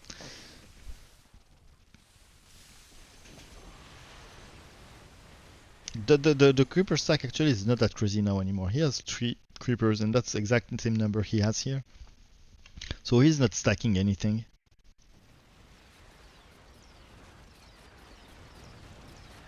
See the Baneling column so that they come one by one. Here the Haka is almost dead. Oh yes, but the Bane's kind of on the side. You see, the fact that they're on the side helps so much in this situation. This is a very great position because he knows that if he puts it on the side, they might avoid Haka, who is in the middle. So he's trying to bust that. I mean, and the Banes are also very good at busting the structures. They do bonus damage versus the structures. So now with the links and the Bane, he's trying to just bust that shit to finish. He wants to finish that game quick. He knows that the very late game might be not his in favor, especially in 1v1 when Haka has a lot of potential to stack all those creeper hosts. And the creeper hosts right now are not stacking. The Nexus is protected, and the Haka managed to push him a bit back, but the threat is still here. And remember those corruptors who can do those bonus damage versus the ground. This is extremely good versus Nexus. This is extremely good versus the Mecha Bane, extremely good versus Nexus, and the Links extremely good versus Nexus. So here it's very scary for me. And the Tyra, very good move. So now with the AoE, he can actually be quite more efficient versus all those not only he's more sufficient to deal damage with versus all those links, but it's also a very extremely tanky unit to tank the Banes.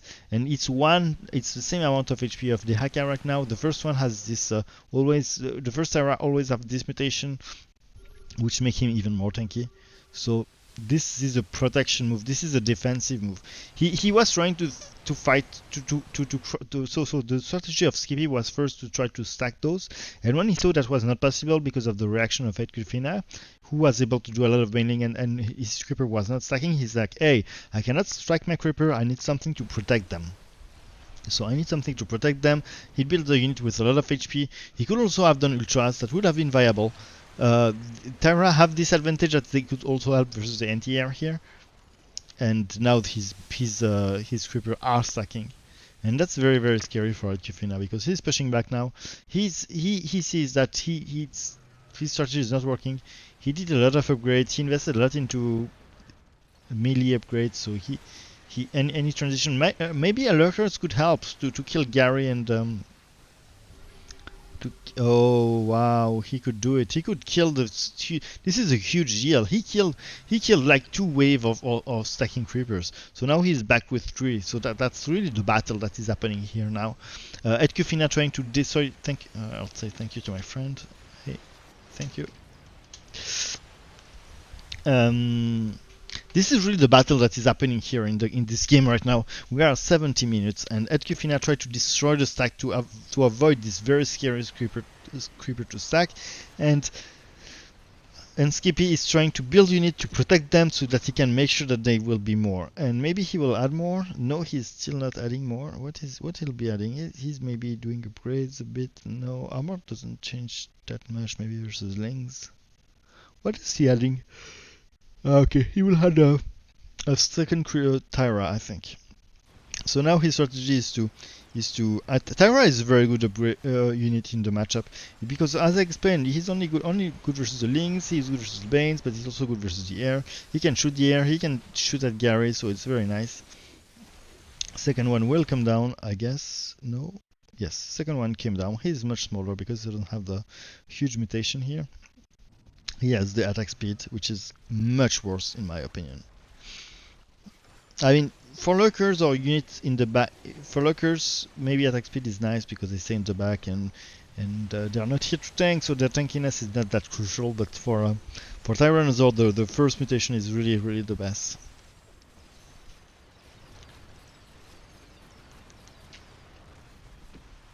What happened? I didn't see. He'll explain, I guess, but.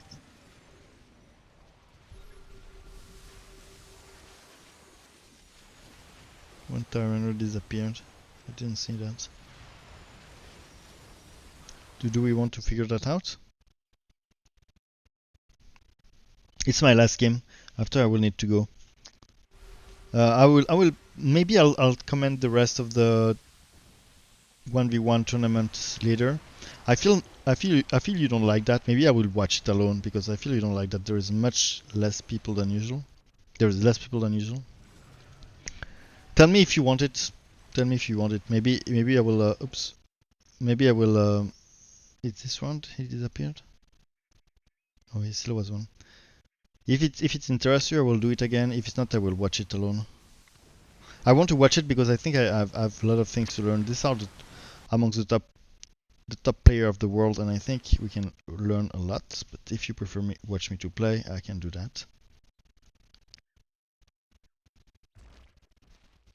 Second Tyranno here.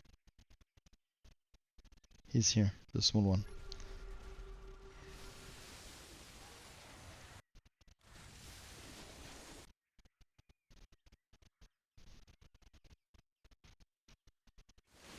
But there was some explosion here. He's still here. Full life for now.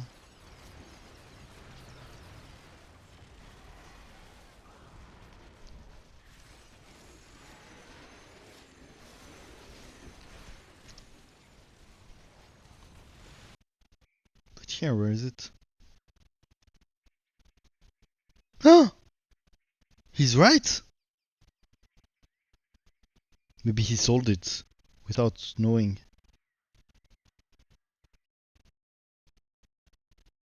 because it shouldn't happen.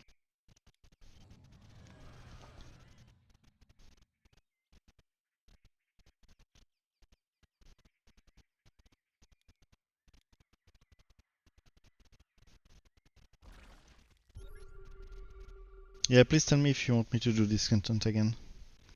I know it's much more theoretical for you, and I'm not sure if it's attractive to you. What? No, he sold it. That was a sold, right? Did he get the money? I will look at the money. Because he wanted to move it, I think. Maybe he sold it without wanting to. How much money will he get? 50%, so 400.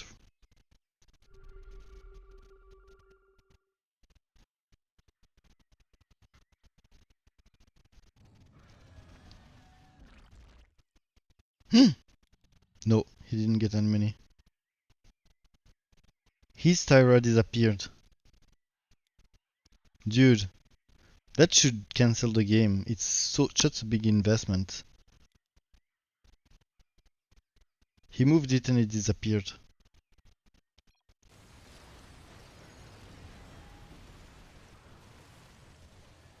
Oh, that's so...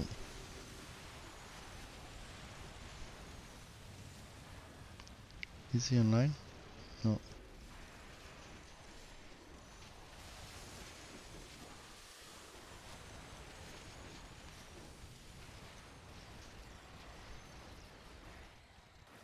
Ah, it's stuck at the Nexus. It's here.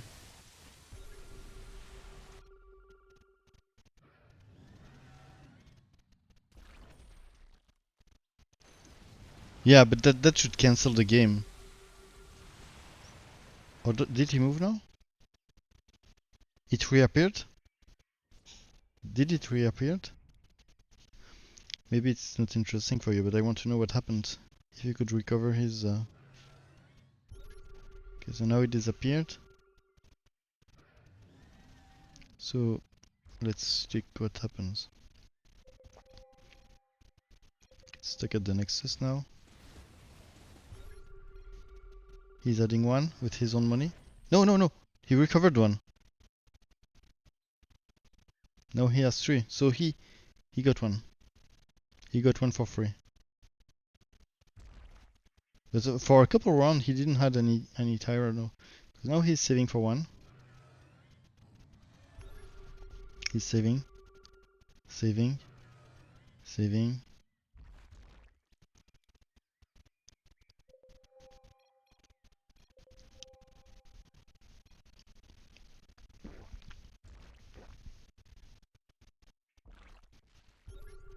It appeared. Back. It's his one. And now he's adding another one. Okay. But that changed quite a bit, right? Okay, creepers are stacking. I'm sorry, I need to leave soon, so I will just make it a bit faster. Now he has a lot of tank. You know that's the magic of direct strike skill. You have to always balance your army between DPS dealer, the unit that stacks and the unit that tank. And you always have to find the right balance. He's 3 creeper and he would have gone on, but he saw that at Kufina hey, the solution to creeper is to have more DPS, so I'm adding DPS. So the solution, so he could not tank anymore, he could not stack them anymore, so he's adding just tanking units. Because DPS doesn't really count versus Bane. But now he has 3 Tyranno, so it might get a bit better. Tyranno are so good versus the Link Banes. I think I would agree with the other strategy to kill that. To kill that, I would much more do lurkers and ultras maybe. Lurkers, ultra. Because Banes are inefficient at killing both the Haka hero, who is not 2k HP, and the Tyra. They're just too expensive. Do you want to do the math? Okay, this does 50 damage. So to kill what we call this one is the 50 damage. You need 20. You need 20 Banes. 20 Banes cost you approximately 2k mineral, and this cost you 850. So yeah, and this costs you even, this is even more HP and costs you even less, and this is even more HP and technically costs you even less. So Bane's not efficient, but Tiamat said it recommended that, so take my advice with a grain of salt. I'm just sharing my idea and my opinion. You're free to disagree, and please ask your parents or a responsible adult before doing any kind of decision you might regret all your life. Creepers are stacking, now he has enough HP. The creeper stack is the most scary shit for Setman.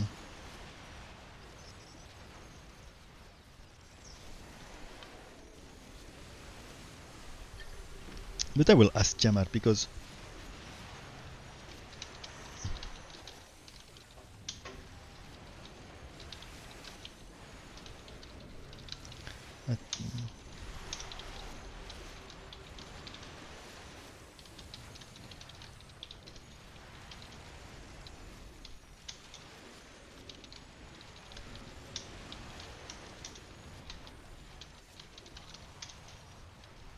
I'm asking you, I want his opinion on this. Now the creeper stacks. Yeah, it's my last game. Discord. I don't have a Discord. I mean, you can add me. You can add my. I'm on every direct strike server. You can add me and write me, but I don't have a Discord for my streaming activity. I don't even have a bot to answer you. I have to answer you manually. Magic Turtle. I've seen this name recently. We've played, but I don't. Did you? I think you won again versus me. I think maybe a game where you were playing Swan and I was playing Abathur. We're not in the same lane. Not sure. It rings a bell. I strained it actually. So now we have a good stack. He's just adding more Tyra. Tyra also so good to take care of the air, but Statman, oh shit. And right now, in just a second. Oh nice, the lurkers, nice. I appreciate this move. I appreciate this move very well. Lurkers to counter the Hydra, and now Statman could just kill. You see how fast it comes? It takes Haka so much time to just build a stack that might be unbreakable at some point, but and at some point he just added lurkers, killed the Tyra soon. The rest of the army with the IDPS here would just rip everything, and he killed, like he just came back for Haka. I mean fast forward. So Haka took quite a lot of time to advance that, and here Statman create that stack. Blink's coming.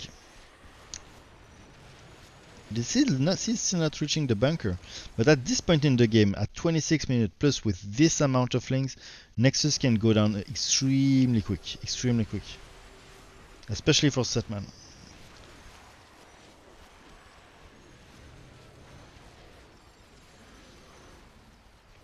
Does he do something for the lurkers? Does he detect them? He doesn't seem to detect them. I don't see detection. Here, for those one, it's very difficult in 1v1 because you have to micro to position your unit, and you don't have. He has to micro Haka. He should precast his stuff, but he's having trouble with detection, and I think that's the second reason why the lurkers work that well. I don't see detection here for all those lurkers. Here, he put one. But this is very difficult because Haka is lacking detection. In 1v1, Haka detection can become a huge deal. And here, I think, oh, look at this. No, what happened? What happened? Okay, he kind of cancelled the Corruptor's ability, but second game was for Ed Kufina, who could manage to win that.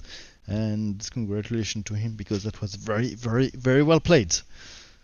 So, tell me if you want this kind of content again. I'm not sure I will do it again or not. I have some other casts of the 1v1 tournament I would like to at least watch myself. Maybe I will cast them or not. I might play tomorrow. I'll probably play tomorrow. So I hope you liked it, and see you and goodbye.